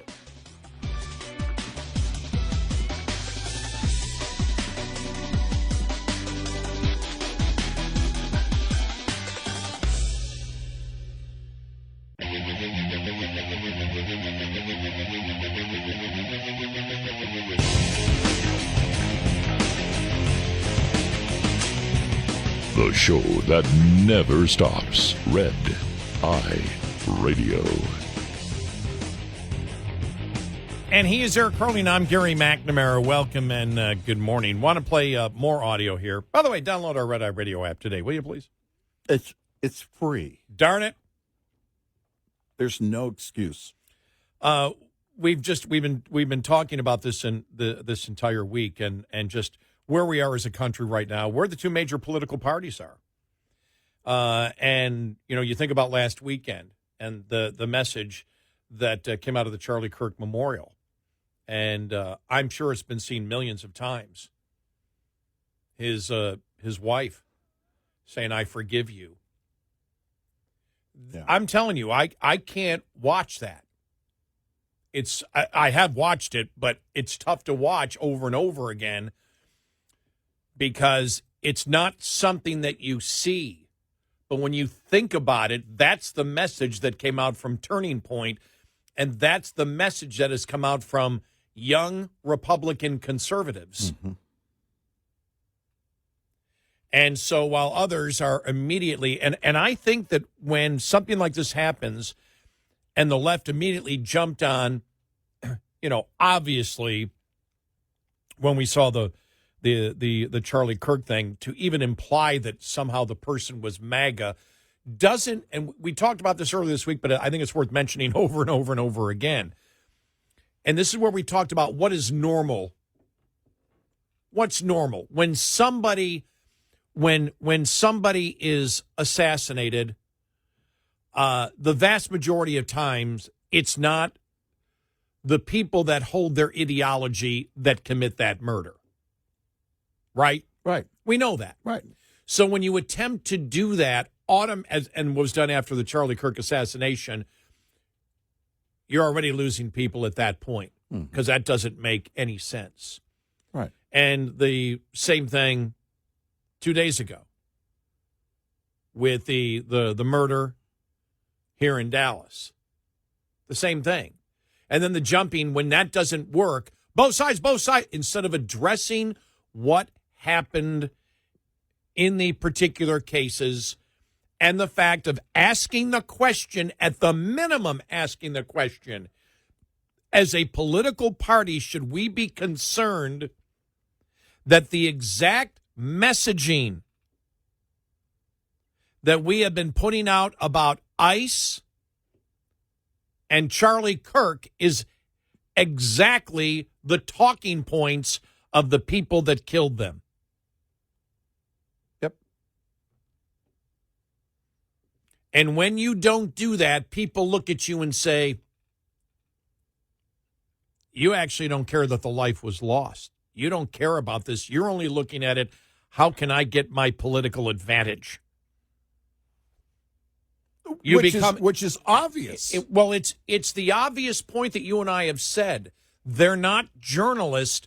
They're political activists. Their only goal is, at that moment, how can I send out? Doesn't matter if the message lasts a long time, because you're just trying to throw out an impression. When it doesn't work, you don't feel any shame. You just go to the next impression that you wish to put out to the public. And now it's obvious to people, and they don't buy it. And let me play this here from Chris Cuomo. Now, for many of you people that aren't as old as I am, which is most people, the Cuomo name, his father, Mario Cuomo, there isn't anything, if you were around when his father was around, that you didn't think besides Democrat leader and a great speaker. Right. Wasn't necessarily a great talk show host, but yeah. Do you remember that when he did I think he did a Saturday show, and it was when Rush got big. You know, Rush was just booming in the mid-'90s, and it was like, we have our answer to Rush. Like, yeah. Well, didn't work that. And the whole point was he was such a great speaker that it would naturally, he could just evolve that right into doing talk radio. Wasn't the case. No. I'll never forget. Because in most talk radio, you like to play more rock bumpers. It gives a sense of excitement, right? I'll never forget listening the first day, and he's got classical music as the bumper. Here's Tchaikovsky. Boring. But it didn't go to talk. It wasn't the same. There's a whole different ball game doing talk radio than giving a speech. Completely different. It's a different, complete animal, as he found out. But Cuomo, Democrat. Cuomo, liberal, right? There's nothing else you can look at besides that. Right. Great liberal Democrat leader is what you have. Yep. This is his son. Here we go. This game of the battle to the bottom of which side is worse, you guys are literally debating who's more violent, the right or the left. There's no statistical evidence that the left is anywhere near as violent in politics. The ADL, everybody.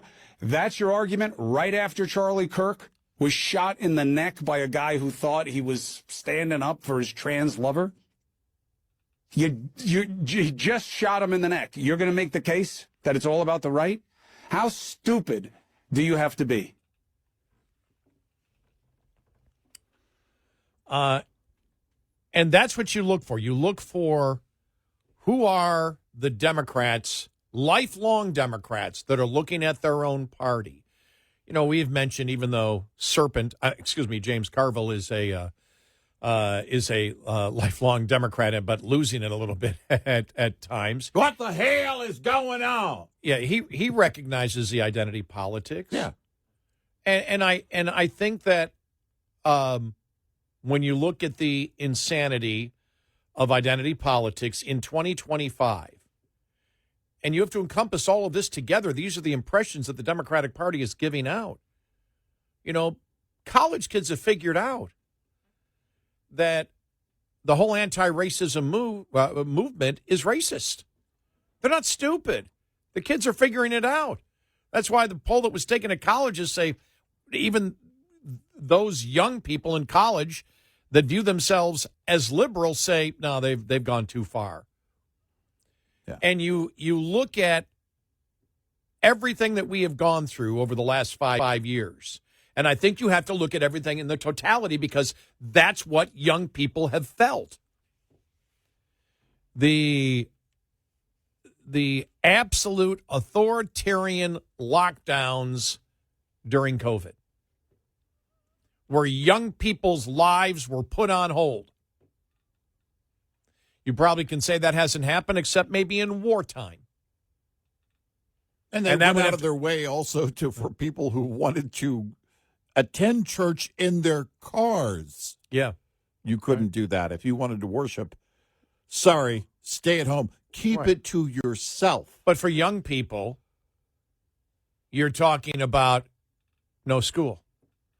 You're talking about all the social activities, gone. Socializing, gone. Graduation. Graduation, Prom. gone. Prom, gone. Sporting events, gone. All this happens, and then they found out afterwards this didn't have to happen.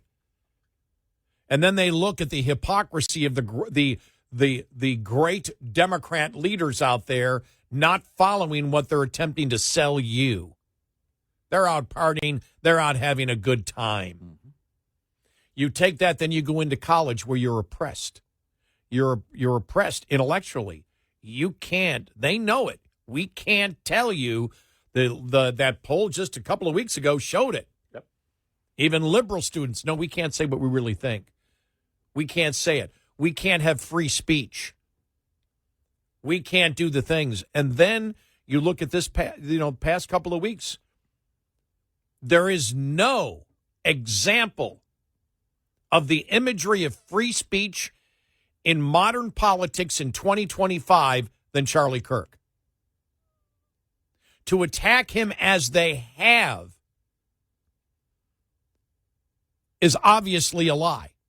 You can figure it out very simple. All you have to do is watch. You don't need to watch a 5-hour clip of Charlie Kirk. No. All you have to do is watch a minute. He goes, well, no, I don't care about race. Well, then you're a racist. You need to care about race. Well, I don't. I look at people as individuals. Young people responded to it.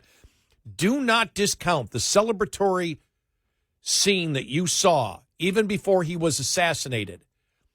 You've seen all the different phones from the people that were on the balcony and everything else. Everybody's having a great time. Mm-hmm. They're all laughing. They're all smiling. It was an event. It wasn't. I can still remember when Ralph Nader came to my community college. There wasn't close to that kind of excitement. We all went to see what he was going to say, and the only thing I remember when Ralph Nader came to speak where he said, Nixon, Exxon. That's the only thing I remember from it.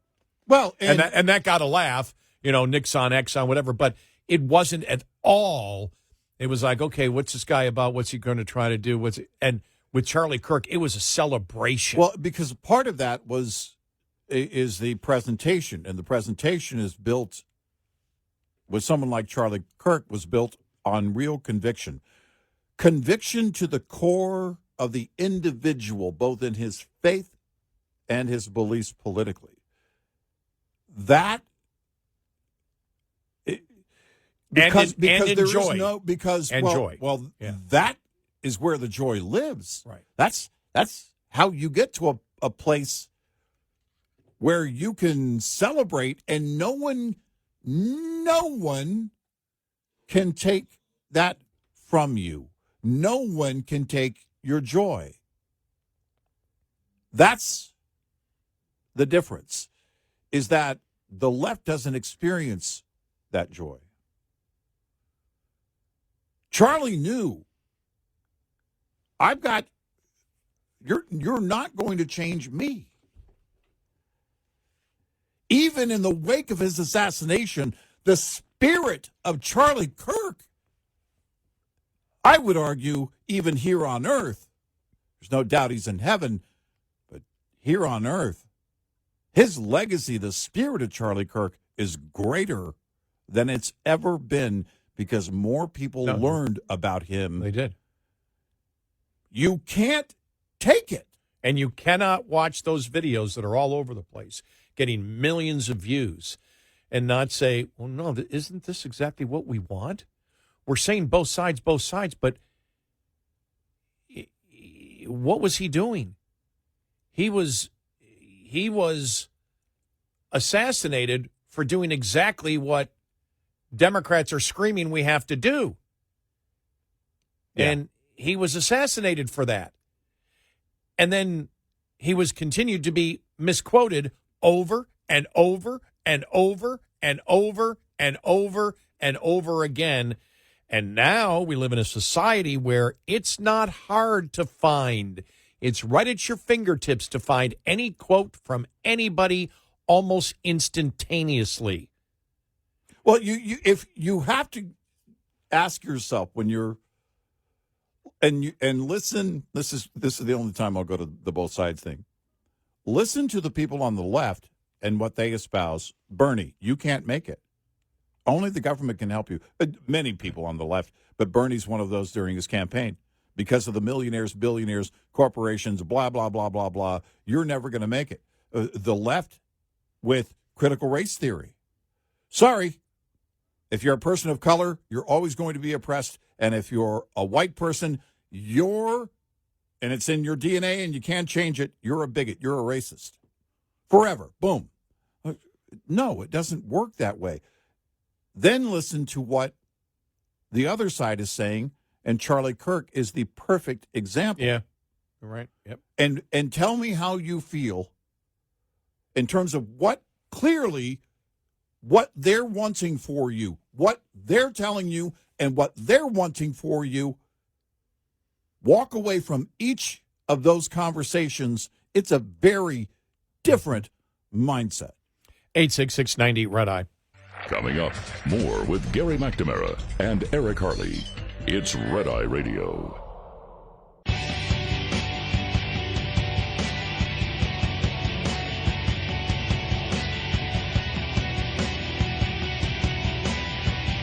We are Red Eye Radio. He's Eric Harley, and I'm Gary McNamara. Just one more audio cut here from Chris Cuomo. It's something that we talked about earlier this week. Here we go. What do we do when somebody is killed wrongly? We talk about how to stop it the next time, how to protect against this better, how to make people safer, not to justify why the guy wasn't that great a guy in the first place. It's not what we do.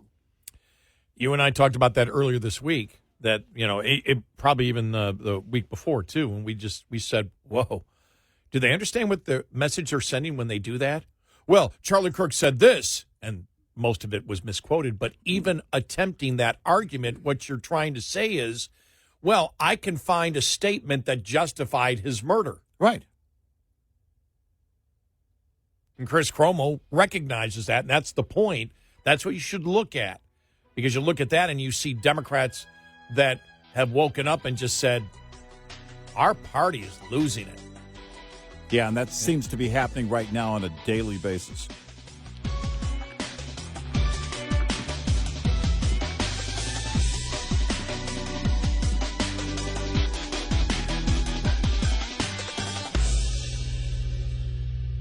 This is Red Eye Radio on Westwood One.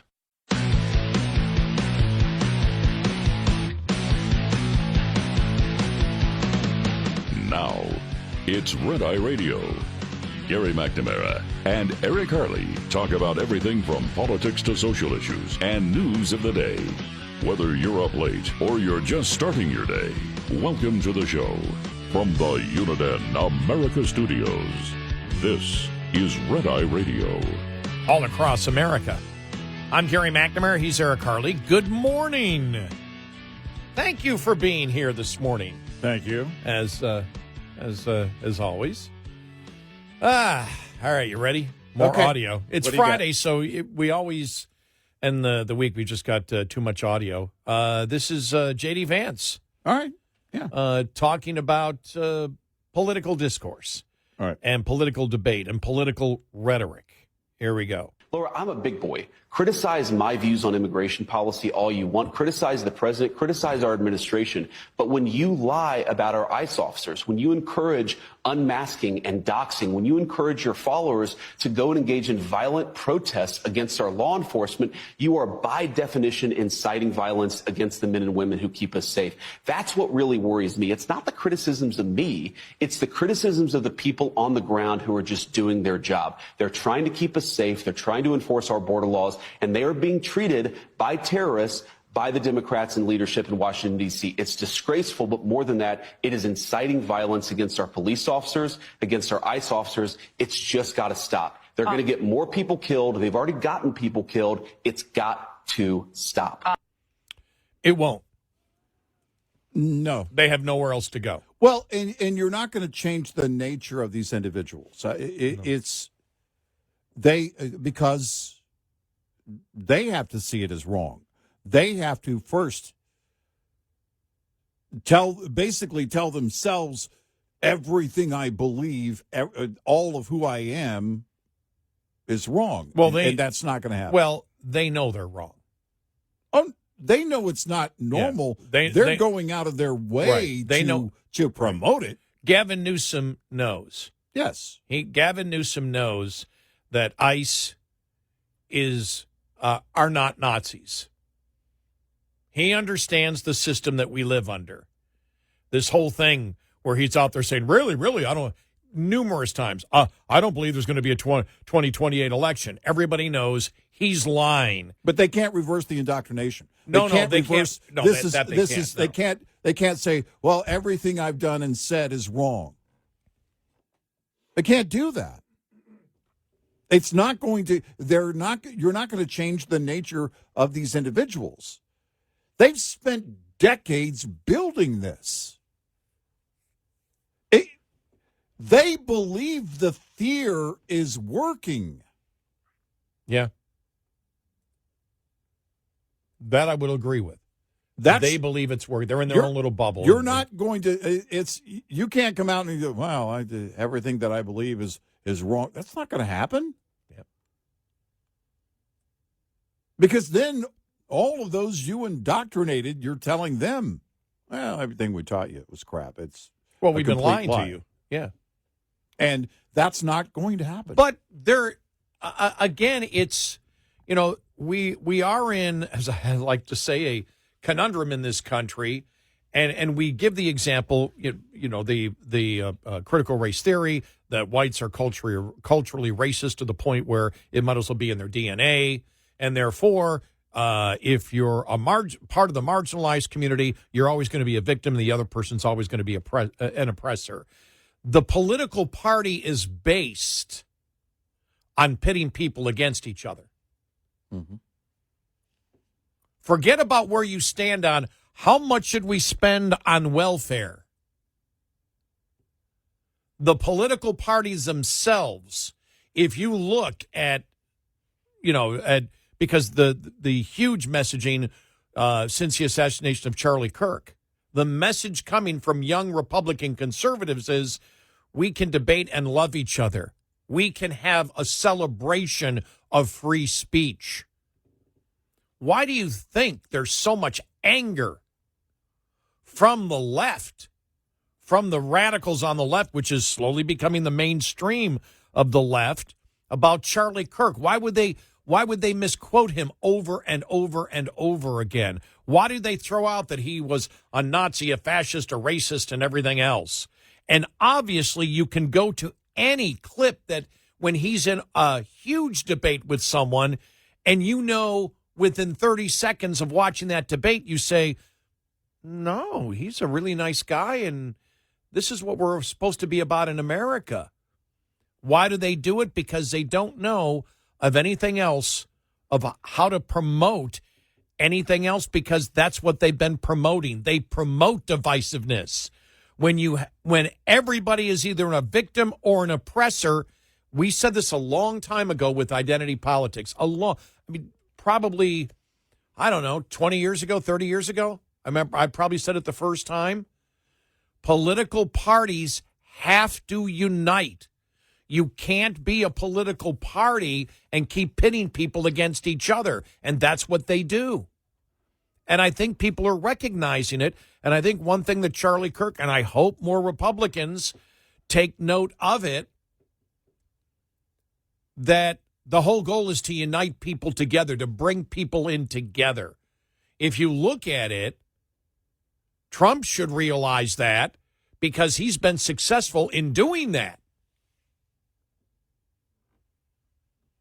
And so continue to do that.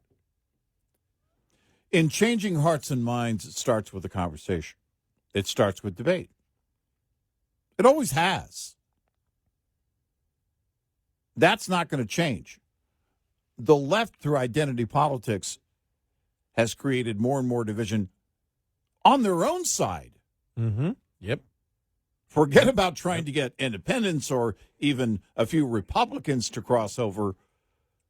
Their problem has been in the making for a while in creating more and more victims for a new reason every day, which by default means you create more oppressors, which means even the people, and ask Jimmy Kimmel this, how dare you shed a tear for Charlie Kirk?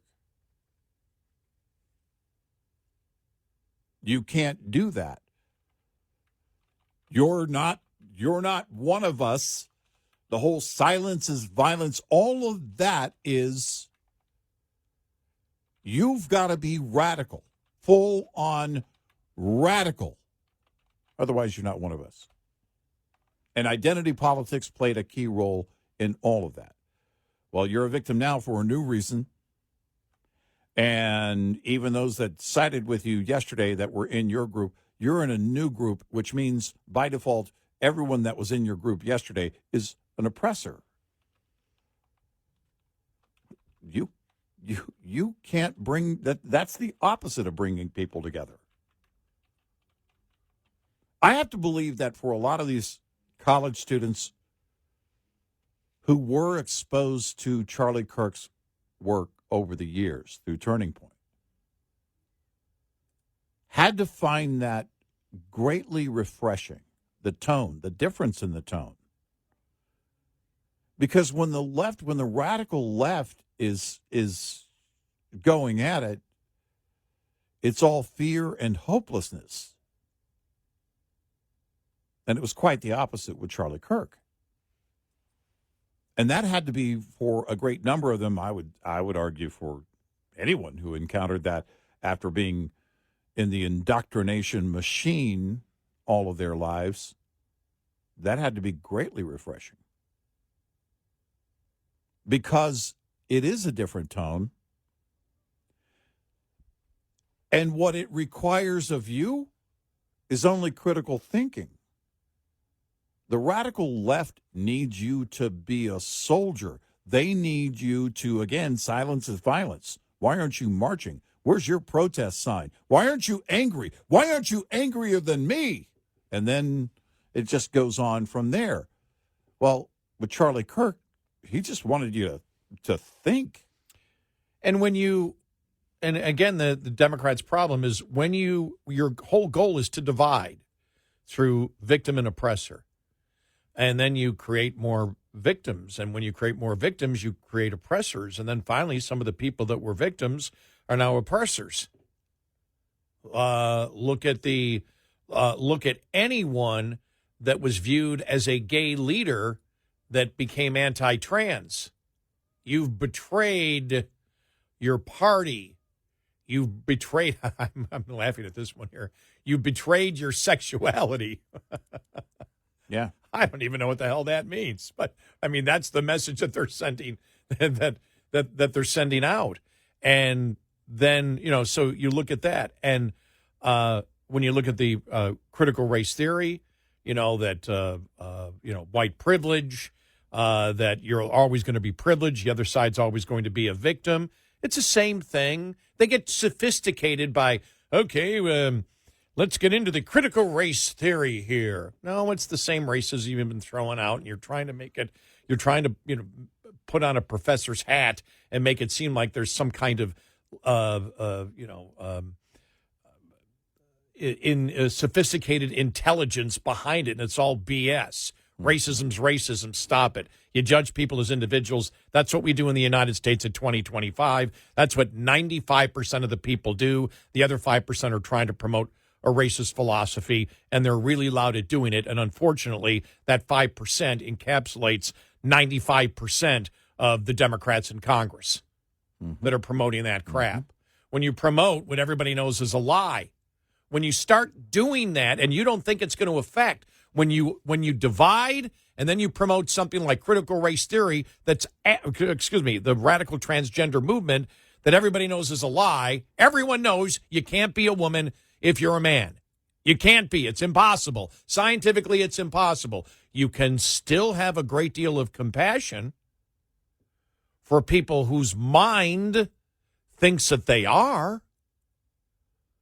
And you can look and you can say, wow, I hope you can get through this. And I hope there's some kind of hope for you. The solution is not, oh, you're a child and think that way? Cut off your body part and take irreversible hormones. What, are you out of your mind? And if your parents are against it, that's abuse. Right.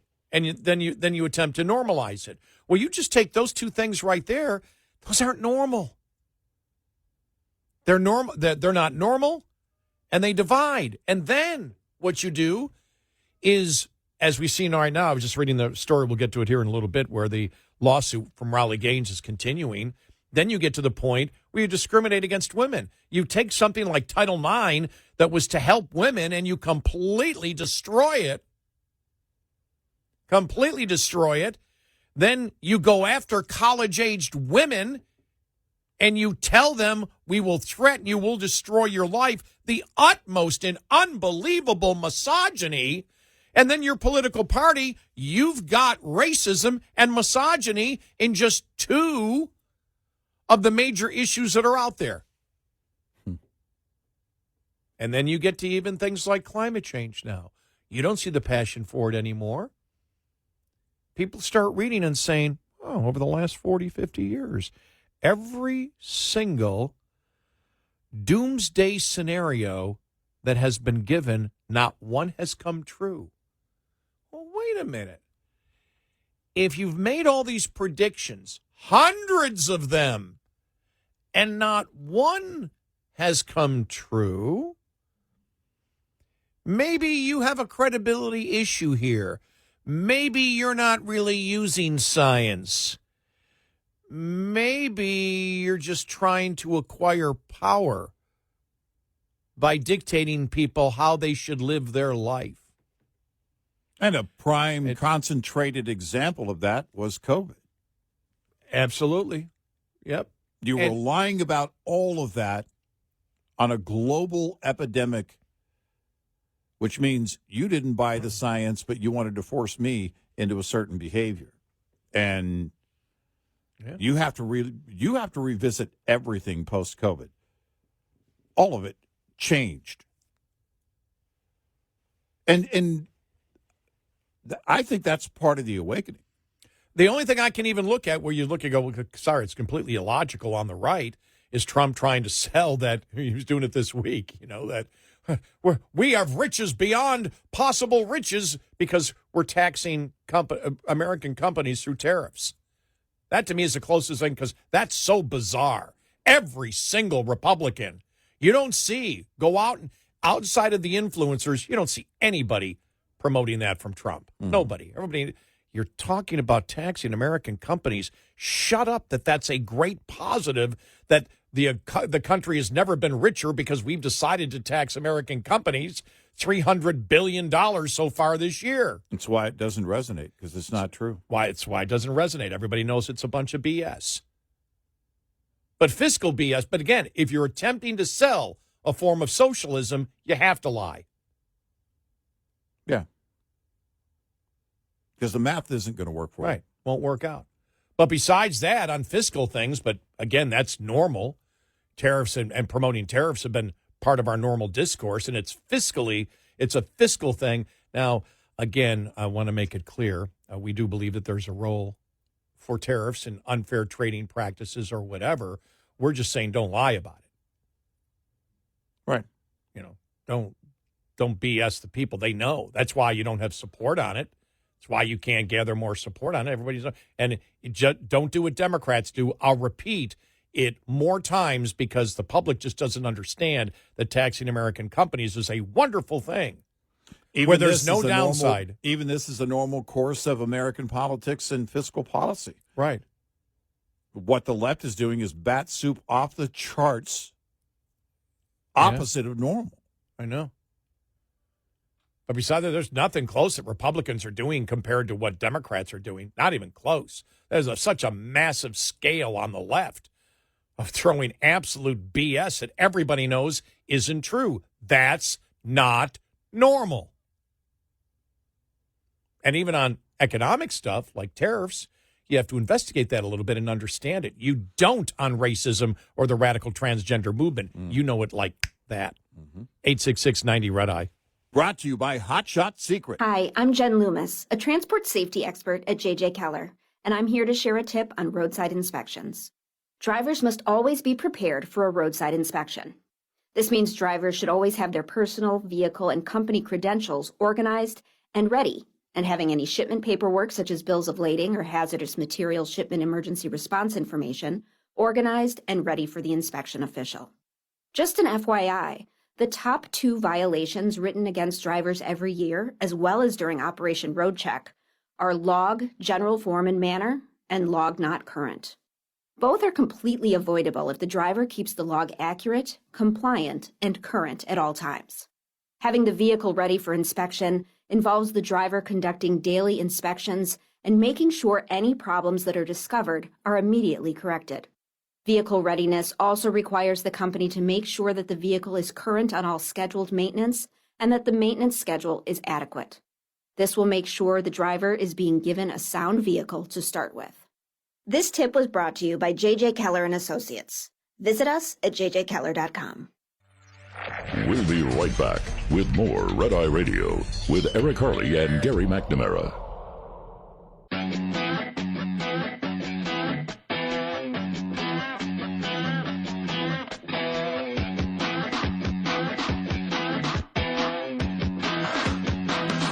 We are Red Eye Radio. He's Eric Harley, and I'm Gary McNamara. Coming up following the bottom of the hour. We never got a chance to talk about this yet, the whole John Bolton situation, where the reports are classified material was retrieved from his home. Right. Jonathan Turley wrote, classified material was reportedly seized from the home of John Bolton for politicians and pundits who insisted that classified material found at Mar-a-Lago justified that raid. The goose just met the gander in the narrative surrounding the Bolton raid. He talks about Adam Schiff. Completely supported the raid at Mar-a-Lago. Yeah. Totally against the raid with John Bolton. This is retribution. Yeah, look, when John Bolton wrote the book and Trump was still in office during Trump's first term, it was like, okay, hold on a second. Something's not right. And then, they suspected, all right, does he have documents he's not supposed, is he in possession of documents he's not supposed to have? And here we have it, according to the stories.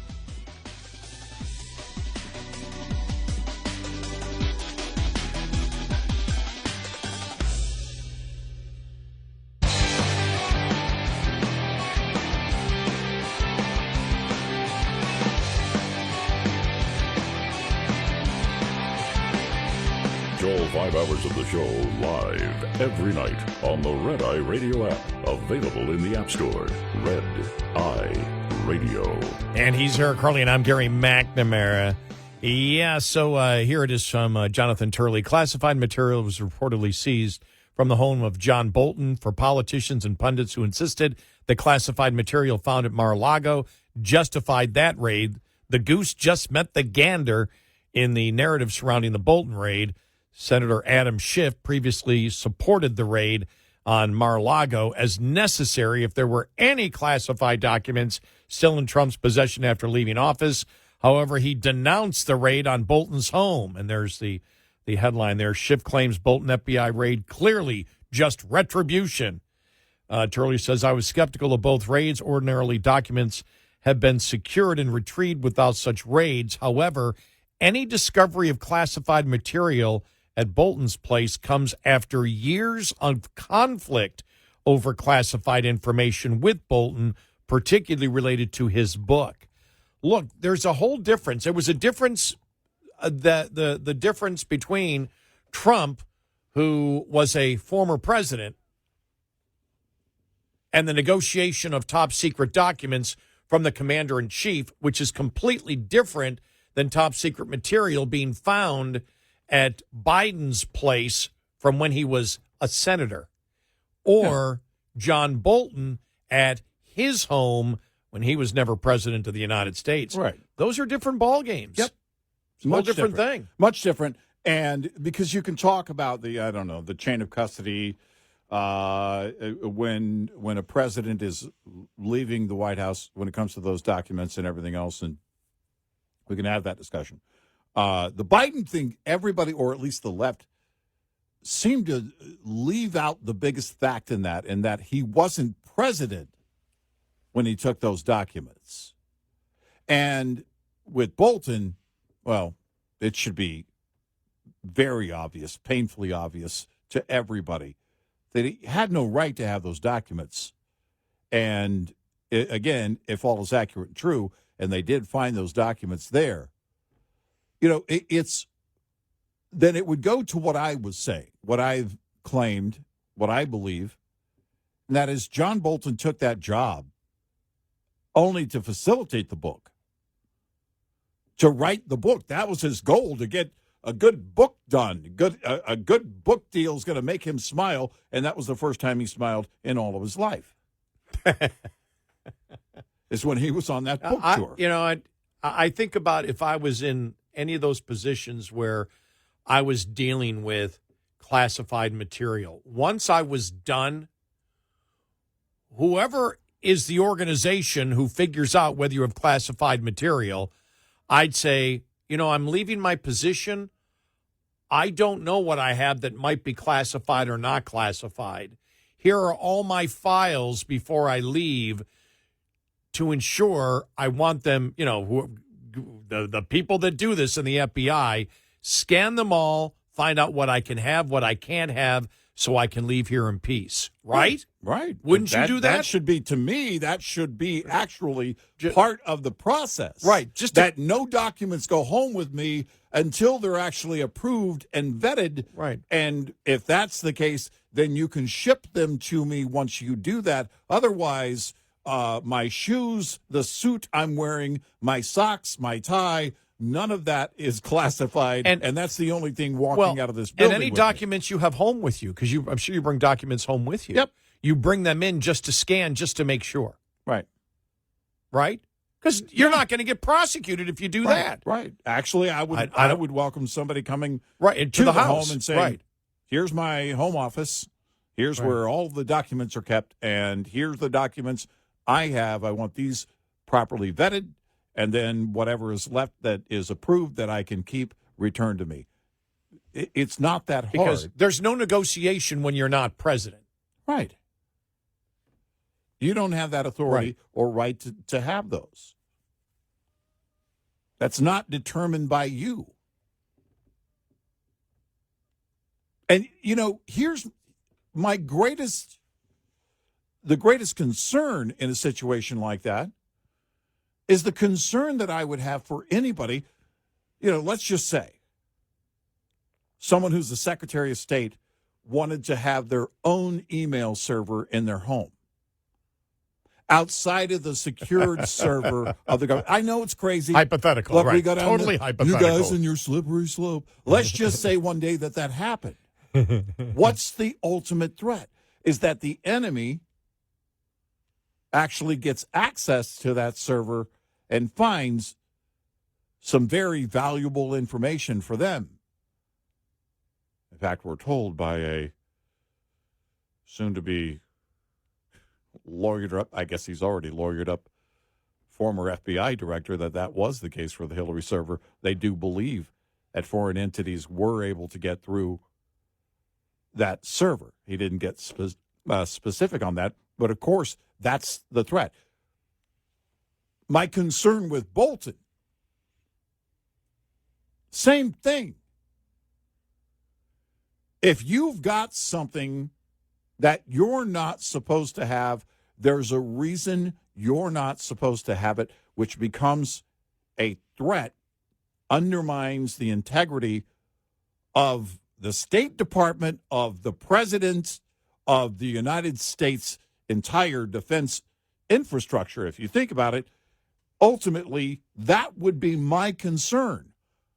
I don't want, because if the enemy found out that you had those documents, even if we're talking paper documents,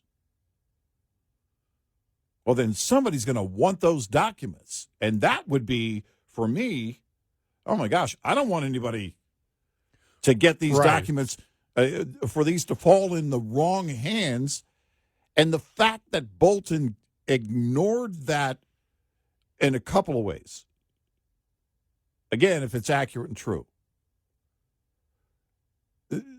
it tells me you shouldn't have been in that position as National Security Advisor. And it tells me that you didn't care about the safety of this country if you're willing to do that for your own gain. Because clearly it was about writing the book, and he wanted those details so he could have them, and he could, basically whatever he's going to portray in the book. And then beyond that, the book itself, writing the book while Trump was still in office, that undermines the integrity of the office of the President of the United States, regardless who is president at the time. So all of my respect for Bolton is gone. It doesn't exist. You know what got to me was Jonathan Turley talking about, well, we're going to find out if Comey was a leaker and a liar. He's like, but you got to understand, everybody leaks in Washington. And I was thinking about that. Yeah, it's a common practice. Everybody leaks. The Department of Justice leaks all the time in order to destroy the targets that they're going after. Mm-hmm. And hey, yeah, just probably anybody in Washington, you can find top secret stuff. It's almost as if all these things that we're supposed to take as serious are like everybody in Washington's like, what the hell? Top secret's over here. The leak over here. I was about to say, while I'm saying things like, it undermines the integrity of the President of the United States, oh, nobody cares about the integrity. It's the office of the President of the United States, the most powerful man in the free world. And that, to me, is critically important. And if anybody wants to argue with me or say that that's some kind of, cheesy statement, doesn't mean anything, it demonstrates to me why it happens so much then. Well, for me, it's because you don't care. For me, taking the president out of it for a moment, it's the other stuff, the FBI leaking. Everybody leaks. Everybody in law enforcement leaks. They leak everything all the time. Yes, people that aren't the president, top secret stuff in their houses. We're going to need to take this seriously. But in reality, when you actually talk to the people in D.C., no big deal. Right. No big deal. Oh, come on. This stuff happens all the time. Top secret stuff in the house. Yeah, just forget. Well, wait a minute. Why don't you sit there when you leave office and say, somebody go through my house and all my files to make sure I have nothing top secret? You would think that would be standard instead of, it just happens. Remember when Sean Spicer was at the White House and he approached, I forget, was it the Washington Post, New York Times, on a story and said, look, that's not correct, and we're asking you to correct it. And then the rest of the activist media came out and said, Trump's White House is trying to control the media, to force the media to print a story in a certain way. They're just simply trying to correct you. And that, that goes to exactly what you're saying here, is that they don't care about the truth. If a wrongdoing is being exposed, there are a couple of, approaches to that. You can have a whistleblower approach, and that's important if people are in danger. We have ways, again, to expose wrongdoing. And by the way, it's also, and I've said this for a long time, I believe it, true journalism, most of what we see today, most of it is not true journalism, but true journalism plays a critical role in a free society. It always has. But that's not what we're talking here. We're talking, and that's it. this leak and that leak. There are things sometimes that are floated as propaganda, especially if you want your enemy or whatever to think a certain thing. Then I see where they themselves justify it. We can have a conversation as to why and when it should be done. Leaks do happen, but the fact of the matter is, most of it is for a political benefit for either one person or one party or one group. It's I'm going to do this for my benefit. If, Bolton, if it's accurate and true that he had documents, he was in possession of documents he shouldn't have had, well, why was he doing that? Well, of course he was doing it to write a book for personal gain. Again, my point goes to the fact that we're told, the media is always pounding the fact, top secret stuff, you can't have it top secret. The leaking is, and then others saying the leaking is horrible, the leaking's horrible. And then Turley basically in the 2 articles today making it sound like, it's really no big deal. Everybody does it. It's not really like, probably you could walk into anybody's house in Washington, D.C., and you'll find top secret material. No leaking. Everybody leaks. It's no big deal whatsoever. So all these things that we're being told are part of the problem that we have with law enforcement and our top secrets. And these are critical things we need to worry about. In reality, it's like nobody in D.C. really worries about it. It's like, happens all the time. No big deal. Well, and that's my whole point. Is that I'm responding to that, and that is, again, it should all, if you're telling me it's happening on an everyday basis, that's of even greater concern. I know. It's like, what the hell? If it's like someone saying, well, we all do it. Well, hold on a second. Don't go anywhere. Now I have questions for you. Yeah. And that's the whole thing. It's that it shouldn't be the case, and every single case of it should be focused upon. This shouldn't happen, and it's happening clearly for political gain. 866-90 Red Eye. Get in touch with Red Eye Radio, toll free at 866-90 Red Eye.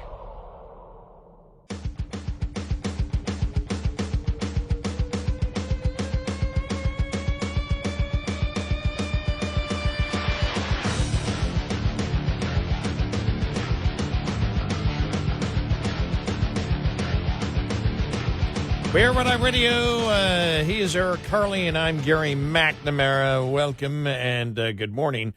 Thanks so much for being here this morning. Just reading a couple of, here it is, Acting ICE Director Todd Lyons slams Gavin Newsom for saying ICE agents are disappearing people in black and brown communities without due process, and by definition, you're going to have pushback. Whoa, man, oh man, I'm telling you. It's just getting to the point. I mean, and it's a lot of this stuff's coming from Newsom. Republicans ought to pound on him. Yeah. And Republicans in California ought to do it. Yep. Yeah. I see him as really weak. But keep in mind, the majority of California still votes for him as of the last election. Yep. So it's what they want. Those are the things that you have to keep in mind. And as we say about all of those on the left, as radical as they are, they're still getting tens of millions of votes. Mm-hmm. And that's why the messaging has to be strong every day from the Republican Party.